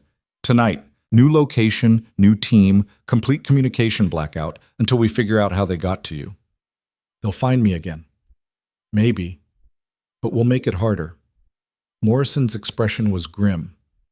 "Mrs. Carrera, I need you to understand something. We're good at what we do, but Damian Carrera has resources we can't match and connections we can't control. There's a very real possibility that he'll find a way to get to you before trial." "So what are you saying, that I should recant? Disappear? Pretend none of this happened?" "I'm saying you still have options. We can arrange for you to leave the country, set you up somewhere Carrera can't reach you. You wouldn't testify, but you'd be safe." Vivian thought about it. About running, hiding, spending the rest of her life looking over her shoulder. About Damian walking free while she lived in fear. "No," she said. "I'm not running. I'm not spending the rest of my life afraid of him. We move forward." Morrison nodded slowly. "Then we move you tonight, and we tighten security. But Mrs. Carrera, if he finds you again, we might not be able to stop what happens next." "I know." They packed her meager belongings, the ill-fitting clothes from the safe house closet, the toiletries she'd been using, the burner phone that was now evidence. Vivian watched agents move through the house with practiced efficiency, erasing all signs she'd ever been there. Within an hour, she was in the back of an SUV with tinted windows, driving through the night to a location she wouldn't know until they arrived. Park sat beside her, Rodriguez drove, and 2 cars full of federal agents formed a convoy around them. Vivian watched the city lights fade behind them and thought about Damian getting that text message confirmation, that his warning had been delivered, that his soon-to-be ex-wife knew he was watching. She thought about how far she'd fallen from the woman who'd stood in a ballroom 2 weeks ago, smiling and raising money and playing the role of the perfect wife. And she thought about how far she still had to go before this was over. The new safe house was in the middle of nowhere, a farmhouse surrounded by empty fields and a single road that went on for miles in both directions. Harder to approach unseen, easier to defend. Vivian stood on the porch in the cold November air and looked out at the darkness, listening to the silence that was so different from the city noise she'd lived with for 12 years. Behind her, agents were setting up equipment and checking security systems, establishing the perimeter that was supposed to keep her alive. Vivian pulled her coat tighter and wondered if any of it would be enough. Then she went inside because standing in the darkness made her too easy a target, and she wasn't ready to die yet. She still had too much left to destroy. The farmhouse became Vivian's prison and sanctuary all at once. Days bled into each other with a sameness that would have been comforting if it wasn't so suffocating. She woke, ate meals prepared by rotating agents, answered questions from prosecutors who drove out from the city, and went to bed in a room that smelled like dust and old wood. At night, she could hear the wind moving through the empty fields, a sound so different from traffic and sirens that it kept her awake for hours. On the 8th day at the farmhouse, Morrison arrived with news that made Vivian's stomach drop. "Damian's been arrested," he said without preamble. He looked tired, like he'd been up all night coordinating raids and processing evidence. "We executed warrants at 6 locations this morning. His penthouse, 3 business offices, a warehouse in the industrial district, and a property in his mistress's name." Vivian sat very still. "What did you find? Enough?" Morrison pulled out a chair and sat across from her at the kitchen table. "Financial records that corroborate your testimony, computers with encrypted files we're working on cracking, and about $4 million in cash hidden in the walls of that warehouse." "He'll make bail." "Probably. But it doesn't matter. The U.S. attorney is moving forward with RICO charges. We've got him on money laundering, racketeering, bribery, and about 15 other counts." Morrison paused. "We've also arrested Judge Reeves and Senator Valdez." Vivian closed her eyes. Judge Reeves had always been kind to her at charity events, making small talk about his grandchildren. Senator Valdez had written a generous check for legal aid just 3 weeks ago. They were corrupt, yes, but they were also human beings with families who would now watch them go to prison. Because of her. "How many people total?" she asked quietly. 16 arrests so far. More coming as we work through the evidence you provided." Morrison's voice gentled slightly. "I know this isn't easy. But these people made choices, Mrs. Carrera. They chose to break the law. You're just the one who finally held them accountable. That doesn't make it feel better. It's not supposed to. It's just supposed to be true." The arrests made national news. Vivian watched the coverage on the farmhouse television, volume low, while Agent Park pretended not to notice. The networks loved it, a sweeping organized crime case involving politicians and judges, all connected to a powerful businessman who'd operated with impunity for years. And at the center of it all, though the reporters didn't know it yet, was the businessman's wife. Vivian watched footage of Damian being led into federal court in handcuffs, his expression carefully neutral. He wore an expensive suit and walked with his shoulders back, projecting confidence even as prosecutors detailed the charges against him. His lawyer, some hotshot from New York that Vivian didn't recognize, argued for reasonable bail and promised his client would fight these baseless accusations. The judge set bail at $20 million. Damian posted it within 3 hours. "He's out," Morrison told her that evening. "Surrendered his passport, agreed to GPS monitoring, but he's out." "I knew he would be." His lawyer's already making noise about the case being built on unreliable testimony from a disgruntled spouse. "They're trying to get ahead of it before we reveal you as a witness." Vivian laughed, a harsh sound that didn't contain any humor. "Let them. It won't change what I know or what I can prove." But it did change things, in ways Vivian hadn't anticipated. With Damian out on bail and aware that his wife was cooperating, the threats became more pointed, not directed at Vivian. The FBI had her too well protected for that, but at the people around her. Marcus called Morrison's office 3 days after Damian's release. Someone had broken into his apartment, trashed the place, and left a note that just said, "Tell her to stop." The charity Vivian had built received an anonymous donation of $1 with a memo line that read, blood money from a traitor. Asi. Patricia in emerald green posted on social media about the importance of loyalty, tagging several mutual friends and making thinly veiled references to people who betrayed those who'd given them everything. Vivian watched her old life cannibalize itself from a distance, powerless to stop it or explain or defend herself. The worst part was knowing that most people would believe Damian's version of events. She was the scorned wife, the woman who couldn't handle her husband's infidelity, so she burned down his life in revenge. Never mind that she'd spent 12 years building that life. Never mind that she had evidence of crimes that had nothing to do with marital problems. The narrative was simpler, cleaner, easier to digest if she was just an angry woman instead of a whistleblower. "You okay?" Park asked one evening, finding Vivian on the porch again, staring out at the darkness. "Define okay?" "Fair point." Park leaned against the railing beside her. "For what it's worth, I think you're doing the right thing." "Do you?" "Yeah. I've been doing this job for 8 years. I've seen a lot of people who knew about crimes and said nothing because speaking up was too hard or too dangerous or too inconvenient. You didn't have to cooperate. You could have just divorced him and walked away." "I thought about it," Vivian admitted. "Would have been easier." "Easier doesn't mean better." Vivian turned to look at the agent. Park was younger than her by maybe 5 years, with the kind of quiet competence that came from being good at a difficult job. "Do you think we'll win at trial?" "Honestly, I don't know. Juries are unpredictable, and Damian's got enough money to hire lawyers who are very good at creating reasonable doubt." Park paused. "But I think you've got a real shot. The evidence is solid, your testimony is detailed, and you're credible in ways that matter. You're educated, articulate, and you're not asking for anything except immunity for crimes you committed under duress." "I wasn't under duress," Vivian said quietly. "That's the part people won't understand. I knew what I was doing. I knew it was illegal. I just didn't care because I thought we were building something together." "You were young." "I was 23, old enough to know better." "Maybe, but you're making it right now. That has to count for something." Vivian wanted to believe that. She wanted to believe that 12 years of complicity could be balanced by a few months of cooperation. But she'd seen enough of the world to know that redemption wasn't a ledger where good deeds canceled out bad ones. Sometimes you just had to live with what you'd done and try to be better going forward. The preliminary hearing was scheduled for a cold morning in late December. Vivian wasn't required to attend. In fact, Morrison recommended she stay away, but she insisted on being there. She needed to see Damian's face when he realized she wasn't backing down.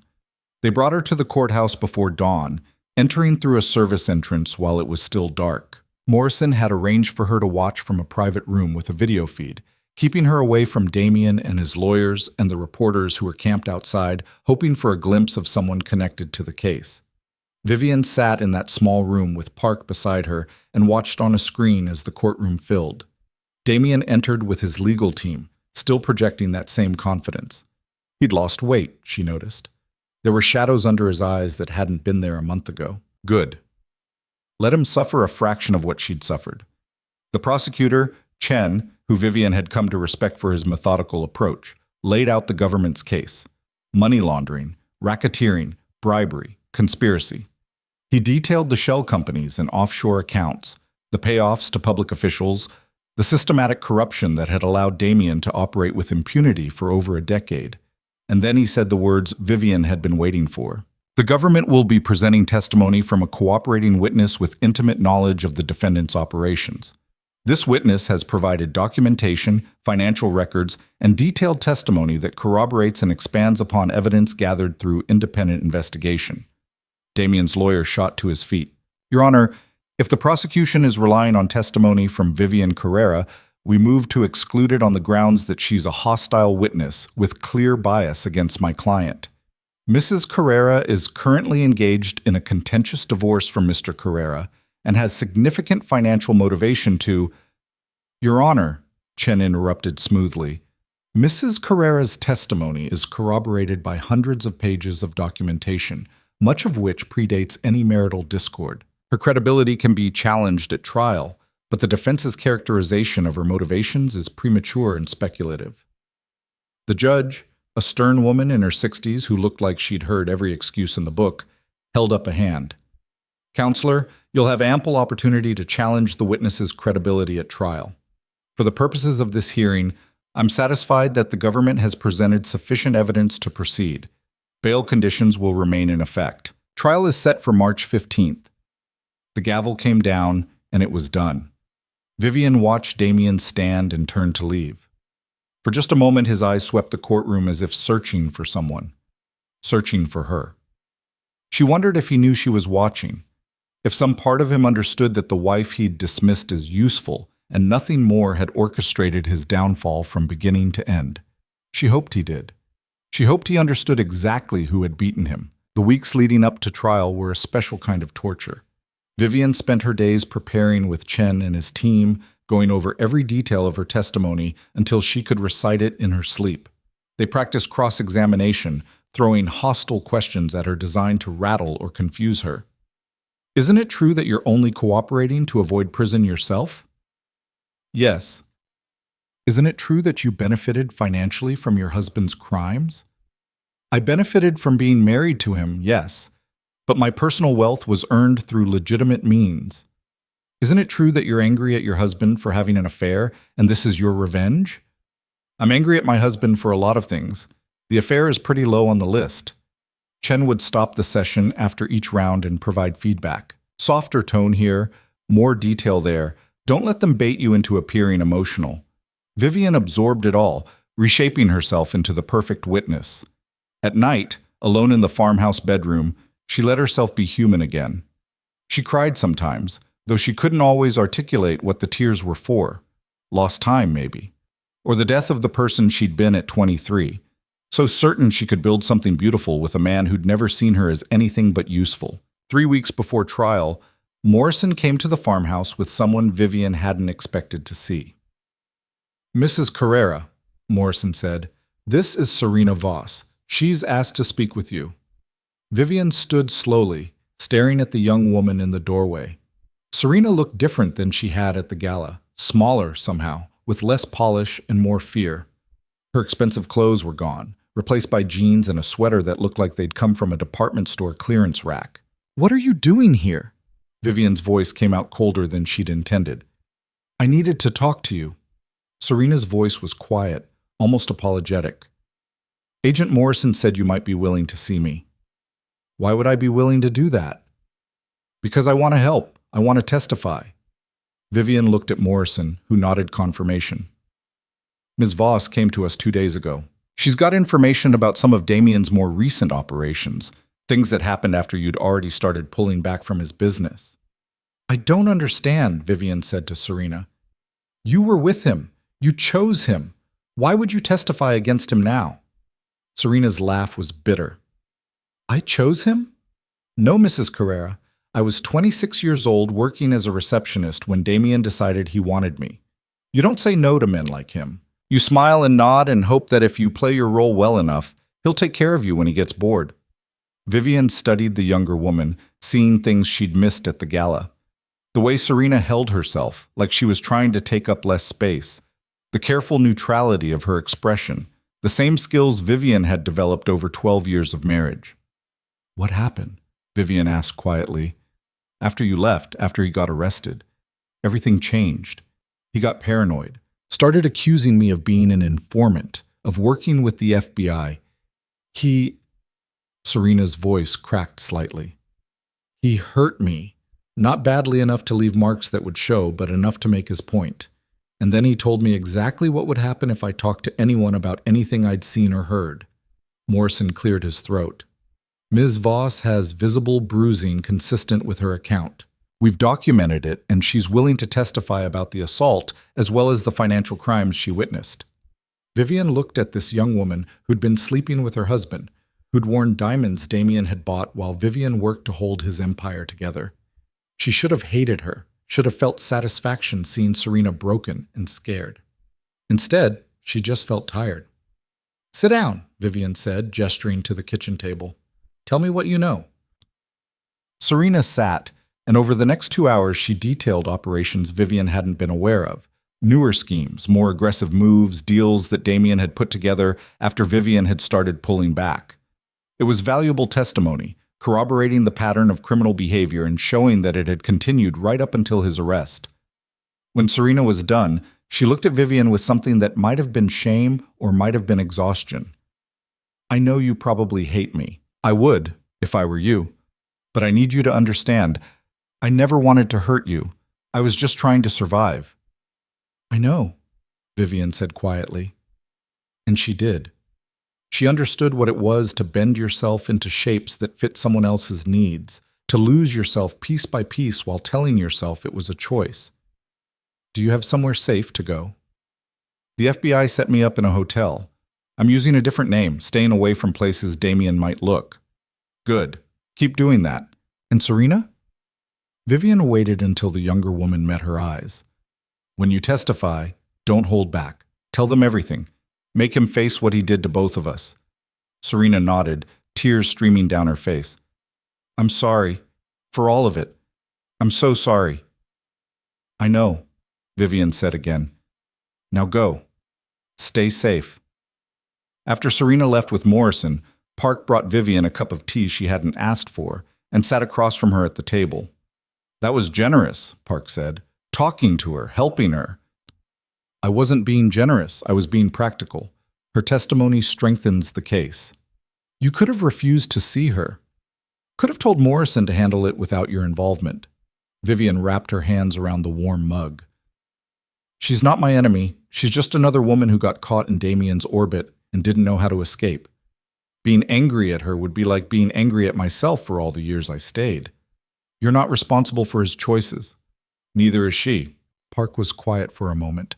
Then she said, You're going to be okay, you know, after all this. You're stronger than you think. Vivian wanted to believe that, but strength felt like a luxury when she was still just trying to survive each day. The trial started on a gray March morning with protesters outside the courthouse. Some supported Damian, holding signs that called the prosecution a witch hunt and demanded justice for an innocent businessman. Others supported the government's case, calling for accountability and an end to corruption. No one was there for Vivian. She was just the ghost in the machine, the woman whose testimony would make or break the case, but whose name most people still didn't know. Chen had decided to call her as the prosecution's primary witness, building the case around her testimony and using the documentary evidence to support it. It was a risky strategy, putting so much weight on a witness who could be portrayed as bitter and vengeful. But Chen believed the evidence was strong enough to withstand cross-examination. Vivian hoped he was right. They brought her into the courthouse through the same service entrance she'd used for the preliminary hearing, moving quickly to avoid reporters and photographers. She wore a navy suit that Chen's team had selected, professional but not expensive, serious but not severe. Everything about her appearance had been calibrated to project credibility. The witness room was small and windowless. Vivian sat alone with her thoughts, while somewhere nearby, jury selection was underway. Park stood outside the door, and Morrison checked in periodically to let her know how things were progressing. Jury seated, he told her on the afternoon of the second day. Opening statements tomorrow. You'll testify the day after. Vivian nodded. Her hands were shaking slightly, and she clasped them together in her lap to hide it. You ready? Morrison asked. No, but I'm going to do it anyway. That's all anyone can ask. The night before her testimony, Vivian barely slept. She lay in the hotel room the FBI had moved her to for the duration of the trial, staring at the ceiling and running through Chen's questions in her head. She knew the answers. She'd practiced them 100 times. But knowing the answers wasn't the same as being ready to say them out loud in a courtroom full of strangers while Damian watched. She thought about the woman she'd been at 23, walking into a marriage with eyes wide open and heart full of hope. She thought about the woman she'd become over 12 years, brilliant and invisible, and slowly disappearing into the role she'd been given. And she thought about who she might become after this was over, assuming she survived it. Morning came too fast. Vivian dressed carefully, ate breakfast she couldn't taste, and rode to the courthouse in silence. Chen met her in the witness room and went over the key points one more time. Remember, he said, stick to the facts. Don't let the defense rattle you. If you don't know the answer to something, say so. Don't guess or speculate. I know. And Vivian? Chen's expression softened slightly. You've got this. I've been doing this job for 15 years, and I've never had a witness as prepared as you are. Just tell the truth and let the evidence speak for itself." A bailiff appeared in the doorway. "Mr. Chen, judge is ready." This was it. The moment Vivian had been building toward since that night at the gala, when she'd stood outside Damian's study and heard the truth about what she meant to him. She stood, smoothed down her suit, and walked toward the courtroom. The doors opened, and she saw the space she'd only watched on video before. The judge's bench, the jury box with 12 faces watching her enter, the gallery packed with reporters and observers. And there, at the defense table, Damian. He looked directly at her as she walked down the aisle. Vivian held his gaze, refusing to look away, refusing to give him the satisfaction of seeing her afraid. She'd built his empire, she'd destroyed it, and now she was going to bury it for good. The bailiff directed her to the witness stand. Vivian placed her hand on the Bible, swore to tell the truth, and sat down. Chen stood and approached, his expression calm and professional. "Please state your name for the record." "Vivian Marlowe Carrera."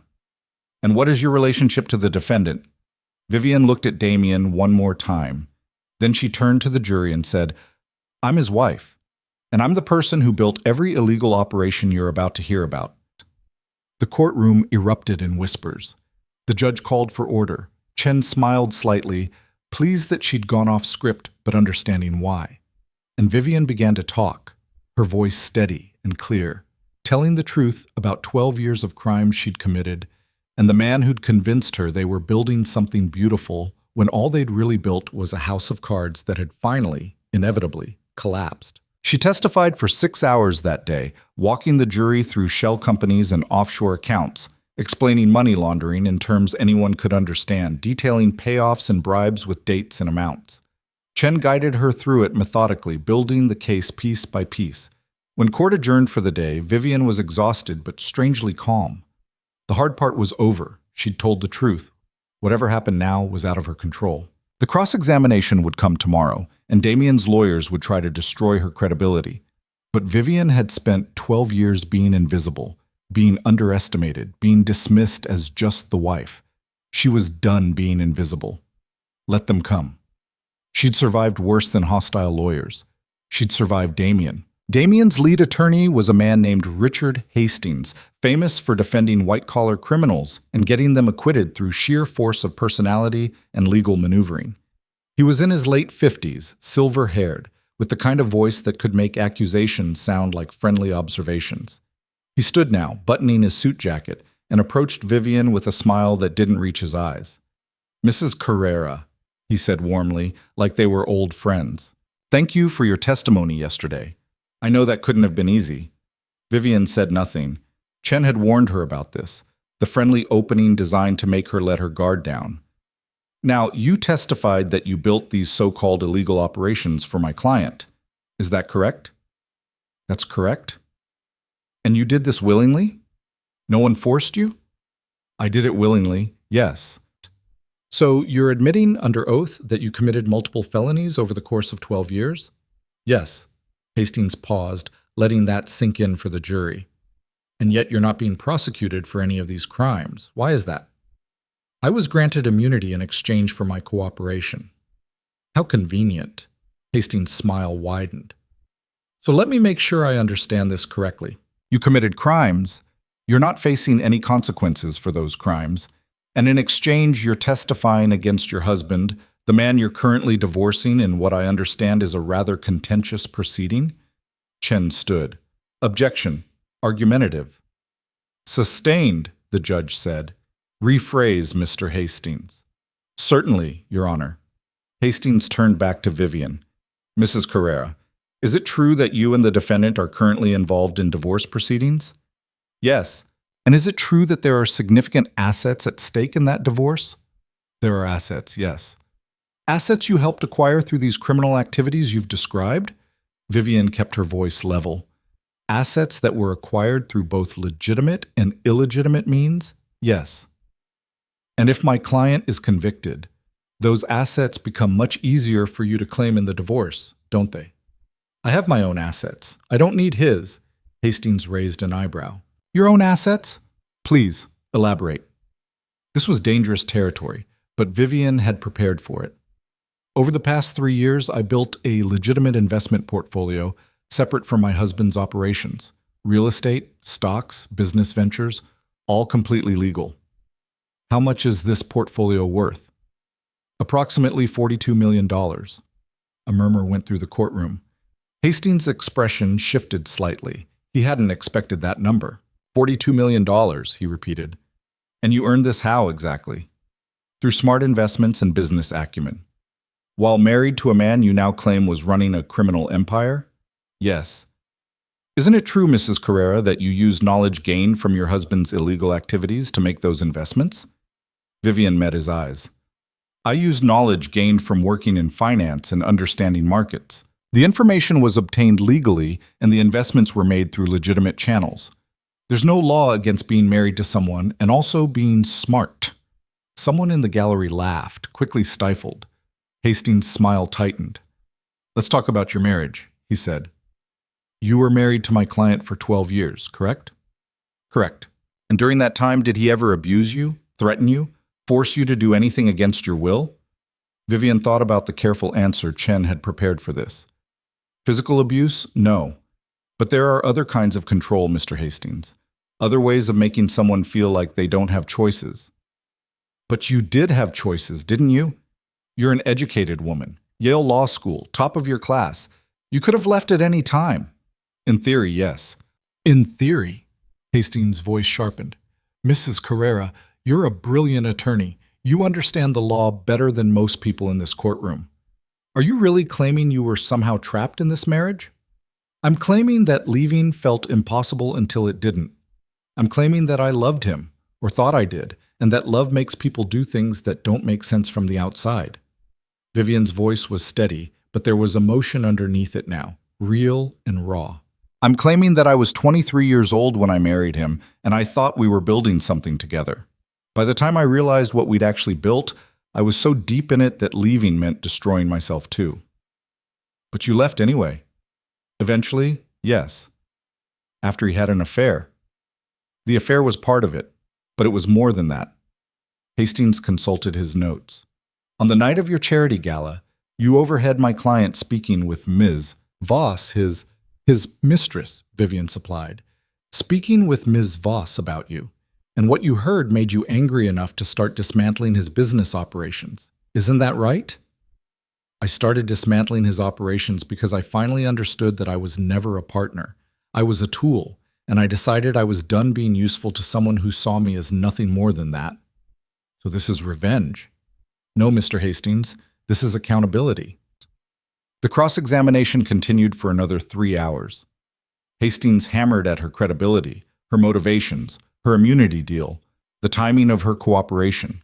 He suggested she'd fabricated evidence, exaggerated Damian's role, invented crimes to make herself look like a victim instead of a willing participant. Vivian answered every question calmly, sticking to the facts, refusing to be baited into anger or defensiveness. When Hastings finally sat down, she felt like she'd run a marathon. Chen's redirect was brief. He walked her through the documentary evidence again, showing how her testimony was corroborated by bank records and emails and financial statements that couldn't be explained away as the invention of an angry spouse. When Vivian finally stepped down from the witness stand, her legs were shaking. But she'd done it. She'd survived. The trial continued for 3 more weeks. Serena testified, describing the operations she'd witnessed and the threats Damian had made after his arrest. Her bruises had faded, but the photographs were entered into evidence, showing purple marks on her ribs and arms. FBI agents testified about the raids, the evidence they'd seized, the pattern of criminal activity they'd uncovered. Forensic accountants walked the jury through money flows and shell companies, making the complicated simple. Damian's defense tried to paint everything as legitimate business that had been misconstrued by overzealous prosecutors and a vindictive wife. They called character witnesses who testified to Damian's generosity and business acumen. They brought in their own forensic accountants who offered alternative explanations for suspicious transactions. But they couldn't explain away the emails. They couldn't explain the cash hidden in warehouse walls. They couldn't explain why a legitimate businessman needed 14 offshore accounts in different names. Closing arguments happened on a Friday afternoon. Chen was methodical and precise, walking the jury through the evidence step by step, showing how it all connected. He acknowledged that Vivian was a complicated witness with complicated motivations, but he argued that her testimony was supported by physical evidence that didn't lie. Hastings gave an impassioned defense, arguing that the government was criminalizing normal business practices and relying on the word of a woman with every reason to destroy her husband. He painted Damian as a victim of a vindictive spouse and an overzealous prosecution. The jury got the case on Friday evening. They deliberated through the weekend. Vivian waited in a hotel room, unable to eat or sleep or think about anything except those 12 people deciding her future. If they convicted Damian, she was free. If they acquitted him, she'd spend the rest of her life looking over her shoulder, wondering when he'd decide to even the score. Monday morning came with no verdict. Monday afternoon dragged by. Monday evening turned into another sleepless night. Tuesday morning, Morrison called. Jury's back. Verdict in 1 hour. Vivian dressed in the same navy suit she'd worn for her testimony. Park drove her to the courthouse through morning traffic while Vivian tried to control her breathing. The courtroom was packed. Reporters filled the gallery, along with people whose faces Vivian recognized from Damian's world. Marcus was there, sitting in the back, and when he caught her eye, he nodded once, a gesture of support or goodbye, or both. Damian sat at the defense table, flanked by his attorneys. He looked thinner than he had at the start of trial, more drawn. When Vivian entered, he turned to look at her. Their eyes met for a long moment. Vivian couldn't read his expression. Anger, maybe, or resignation, or just exhaustion that matched her own. The jury filed in. Vivian tried to read their faces, but they were carefully neutral, looking straight ahead. Has the jury reached a verdict? The judge asked. The foreman stood. We have, Your Honor.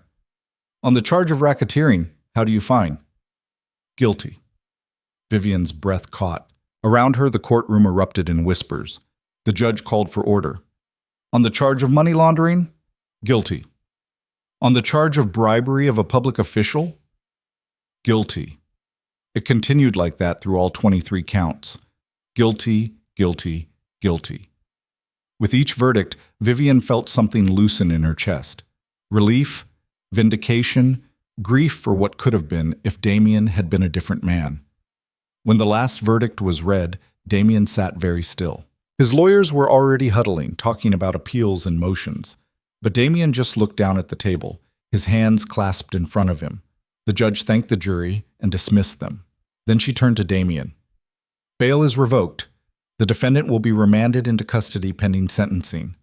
Federal marshals moved forward. Damian stood, allowing them to place handcuffs on his wrists. As they led him away, he looked back at the gallery one more time. His eyes found Vivian. For a moment, just a moment, something cracked in his expression. Understanding, maybe. Or just the final acceptance that the woman he'd dismissed as useful and nothing more had been the architect of his destruction. Then he was gone, escorted through a side door to begin a journey that would end with him in federal prison. Vivian sat very still while chaos erupted around her. Reporters were shouting questions. People were crying or celebrating. Chen was shaking hands with his team. Morrison appeared at her elbow. Let's get you out of here. They slipped out through the service entrance, avoiding the reporters and cameras. In the car, Vivian stared out the window at the city and felt nothing. Not joy, not satisfaction, not even relief. Just a profound emptiness where her marriage and her old life used to be. You okay? Park asked from the front seat. I don't know, Vivian said honestly. Ask me in a year. Damian's sentencing happened 6 weeks later. The judge gave him 28 years in federal prison to be served without possibility of parole for at least 17. Judge Reeves got 12 years. Senator Valdez got 15. The other defendants received sentences ranging from probation to 20 years, depending on their level of involvement. Vivian didn't attend the sentencing. She'd said everything she needed to say in her victim impact statement, which Chen read on her behalf. It was short and factual, describing the emotional toll of being married to someone who saw her as a tool rather than a person. She didn't ask for leniency. She didn't ask for maximum punishment. She just told the truth and left the sentencing to the judge. The divorce was finalized 3 months after the trial ended. Damian signed the papers from prison, agreeing to a settlement that gave Vivian their personal assets, things that had been purchased with legitimate income, while everything tied to his criminal operations was seized by the government. Vivian walked away with less than she'd entered the marriage with, financially speaking, but she walked away free with her $42 million portfolio intact and her immunity agreement honored. She didn't go back to the penthouse. She didn't want anything that carried memories of those 12 years. Instead, she sold what could be sold and donated the rest to the charity she'd built. Someone else would run it now, someone whose name wasn't synonymous with scandal and courtroom drama. For the first few months after the trial, Vivian lived quietly in a small apartment in a neighborhood where no one recognized her. She wore plain clothes and no makeup, cut her hair short, became invisible again, but in a different way. She attended therapy twice a week, working through 12 years of complicity and 3 months of testimony and a lifetime of making herself small to fit into spaces that were never meant for her. "What do you want?" her therapist asked during one session. "Not what you think you should want. What do you actually want?" Vivian thought about it for a long time. "I want to build something that's mine, something clean and legitimate and impossible to take away." "Then build it." So she did. She started small, using a portion of her portfolio to invest in a startup that matched her values, a technology company working on financial literacy tools for low-income communities. The company was small but growing, run by a woman named Jennifer, who reminded Vivian of herself at 23 teats. Brilliant, driven, hungry to prove herself.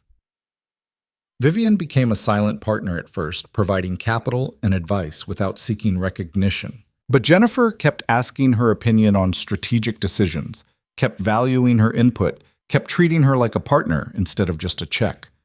Slowly, Vivian became more involved. She joined the board, started attending meetings, began using the skills she'd developed over 12 years to build something legal and meaningful. The company grew. Within a year, they'd expanded to 3 cities. Within 2 years, they were operating nationally. The financial literacy tools they'd developed were being used in schools and community centers, helping people understand money and credit and investment in ways that actually made sense. Vivian found herself working 80-hour weeks again, but this time the exhaustion felt different. This time, she was building something she believed in with people who valued her for more than what she could do for them. "You look happy," Jennifer said one evening after a board meeting. They were in the company's modest office, reviewing quarterly projections. "Different than when you first invested. Lighter, somehow." "I feel lighter," Vivian admitted. "Can I ask you something personal?" "Sure." "Why did you invest in us? I know you had offers from bigger companies, more established businesses. Why take a chance on a startup run by someone you didn't know?" Vivian thought about how to answer that. "Because I spent 12 years building someone else's dream. I wanted to help someone build their own." Jennifer smiled. "Well, for what it's worth, I'm glad you did. I couldn't have done this without you." Those words meant more than Jennifer probably realized. Someone seeing Vivian's value, acknowledging her contribution, treating partnership as something mutual rather than transactional. It was everything Vivian had wanted from Damian and never gotten. 3 years after the trial, Vivian attended a charity gala, not one she'd organized. She was done organizing other people's events. This was a fundraiser for literacy programs, and she'd been invited as a major donor. She wore a dress she'd chosen herself, deep green instead of neutral tones, and she arrived alone because she didn't need someone on her arm to justify her presence. The event was smaller than the galas she used to organize, more intimate. People actually talked to each other instead of just networking. Vivian found herself enjoying it, engaging in conversations about books and education policy and the challenges of funding nonprofit work. "Mrs. Carrera?" Vivian turned to find a man she didn't recognize. He was maybe 45, tall with graying temples and smile lines around his eyes. He wore a suit that was expensive but not ostentatious, and he looked genuinely uncertain about whether he should have approached her. "I'm sorry," he said. "I don't mean to intrude. I just wanted to say hello. I'm Adrian Vale. I run a foundation that does similar work to what your company does." "Vivian," she said, shaking his hand. "And it's just Vivian now. I dropped the Carrera." "Vivian, then." Adrian's smile was warm. "I've been following your company's work. The financial literacy platform you've developed is impressive. We've been looking at potentially partnering with you to expand into rural communities." They talked for 20 minutes about programming and outreach strategies and the challenges of making financial education accessible. Adrian was knowledgeable and passionate, the kind of person who clearly cared more about impact than credit. When their conversation was interrupted by other guests, Adrian pulled out a business card. "If you're interested in discussing a partnership, give me a call. I think we could do some real good together." Vivian took the card and studied it. Adrian Vale, Executive Director. Vale Foundation for Economic Empowerment, a legitimate organization doing legitimate work. "I'll call you," she said. And she did, 3 days later. They met for coffee to discuss the potential partnership, which turned into lunch to continue the conversation, which turned into dinner a week later that had less to do with business and more to do with the fact that they enjoyed each other's company. Adrian was divorced, had been for 5 years. He had 2 teenage daughters who lived with their mother and whom he saw every other weekend. He was honest about his failures, the workaholic tendencies that had destroyed his marriage, the way he'd prioritized success over relationships. "I'm trying to do better," he said over coffee one morning. They'd been seeing each other for 2 months now, carefully navigating what was and wasn't a relationship. Not just say I'll do better, actually change. "How's that going?" Vivian asked. "Some days better than others, but I'm learning that success doesn't mean much if you're alone at the end of the day." Vivian understood that. She'd spent 3 years rebuilding herself, creating a life that was meaningful and successful by any measure. But there were still nights when the apartment felt too quiet, when she wondered if this was all there was. "Can I ask you something?" Adrian said. "And you can tell me it's none of my business." "Ask." "The trial, your ex-husband. Does that ever feel like it's really over?" Vivian thought about it. "Yes and no. The legal part is over. He's in prison, I'm free, the debts are settled. But the emotional part? That's still ongoing. I'm still figuring out who I am without him, without that role I played for so long." "And who are you?" "I'm still working on that answer." Adrian reached across the table and took her hand. It was a simple gesture, but it felt significant. "I hope I get to be around when you figure it out." 6 months later, Vivian's company was acquired by a larger corporation for an amount that made headlines in the business press. She could have retired on her share alone, but instead she negotiated to stay on as an executive consultant, maintaining influence over the direction of the program she'd helped build. The Vale Foundation partnership had expanded beyond what either of them had initially envisioned, creating a comprehensive financial education system that was being implemented in schools across 12 states. And Vivian had moved in with Adrian into a house that was theirs rather than his or hers, in a neighborhood where no one knew her history or cared about her last name. On a Sunday morning in late fall, Vivian sat on the back porch with coffee and a newspaper, watching Adrian cook breakfast through the kitchen window. His daughters were visiting, and she could hear them laughing at something he'd said. She wasn't their stepmother. She'd been careful not to insert herself into that role without invitation. But she was someone who was around, who showed up and participated and treated them like people with their own thoughts and feelings. It was enough. Her phone buzzed with an email. The subject line made her freeze. From Marcus Chen. Subject: "Thought you should know." Vivian opened it with shaking hands. Marcus wrote that Damian had been transferred to a medium security facility in Pennsylvania, that he was apparently teaching business classes to other inmates and working in the prison library, that he'd written to Marcus asking if Vivian was doing okay, whether she'd built the life she wanted. Marcus ended the email with, "I didn't respond, figured that was your choice to make. But I thought you'd want to know," he asked. Vivian stared at that email for a long time. Part of her wanted to write back, to send some message through Marcus that would let Damian know she'd survived his destruction and built something better in its place. But what would that accomplish? Damian was 17 years into a 28-year sentence. He'd lost everything: his empire, his freedom, his reputation, his wife. Making sure he knew she was happy felt like twisting the knife, and Vivian had discovered she didn't need that satisfaction anymore. She deleted the email and went inside. Adrian looked up from the stove. "Everything okay?" "Yeah," Vivian said, and meant it. A year later, Vivian stood on a stage at a major business conference, accepting an award for innovation in financial education. The ballroom was full of people who knew her name because of her work, not her ex-husband or her testimony or the trial that had dominated headlines 4 years earlier.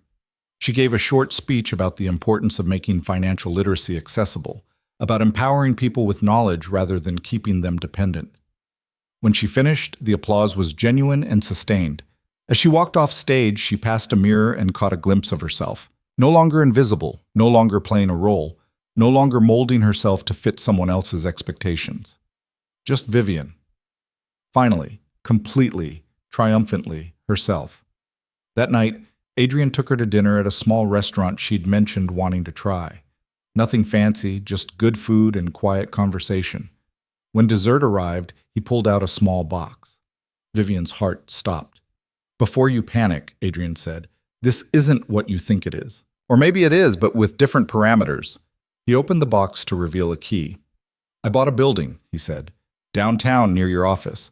I'm thinking of expanding the foundation, maybe creating a community center with educational programming and meeting spaces. But I need a partner, someone who understands this work and believes in it, and won't let me make it about ego instead of impact."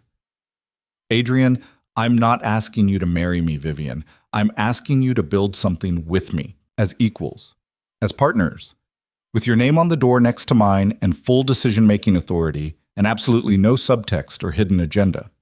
He smiled. "What do you say?" Vivian looked at the key, then at this man who'd somehow understood exactly what she needed. Not a proposal that would tie her to someone else's life, but an invitation to build something together, from scratch, with her contribution valued from the start. "I say yes," she said quietly. "I say let's build something beautiful." They worked on the community center for 18 months, transforming an abandoned building into something vibrant and alive. They offered financial literacy classes, legal aid workshops, small business counseling, and meeting space for community organizations. On opening day, Vivian stood in the lobby and looked at the wall where their names were listed as co-founders. Equal billing, equal authority, equal credit. She thought about the woman she'd been at 23, so desperate to matter that she'd built an empire for someone who'd never valued her. She thought about the woman she'd been at 35, standing in a ballroom at her own gala and realizing she'd become invisible. And she thought about who she was now, at 42, with gray starting to thread through her hair and laugh lines around her eyes, and a life that was entirely, authentically hers. She'd lost 12 years to Damian. She'd lost her name and her reputation and her naivete about what love could excuse, but she'd gained something too. The knowledge that she could survive her own destruction and build something better in its place. The understanding that being seen wasn't about making yourself useful, but about finding people who valued you for who you were.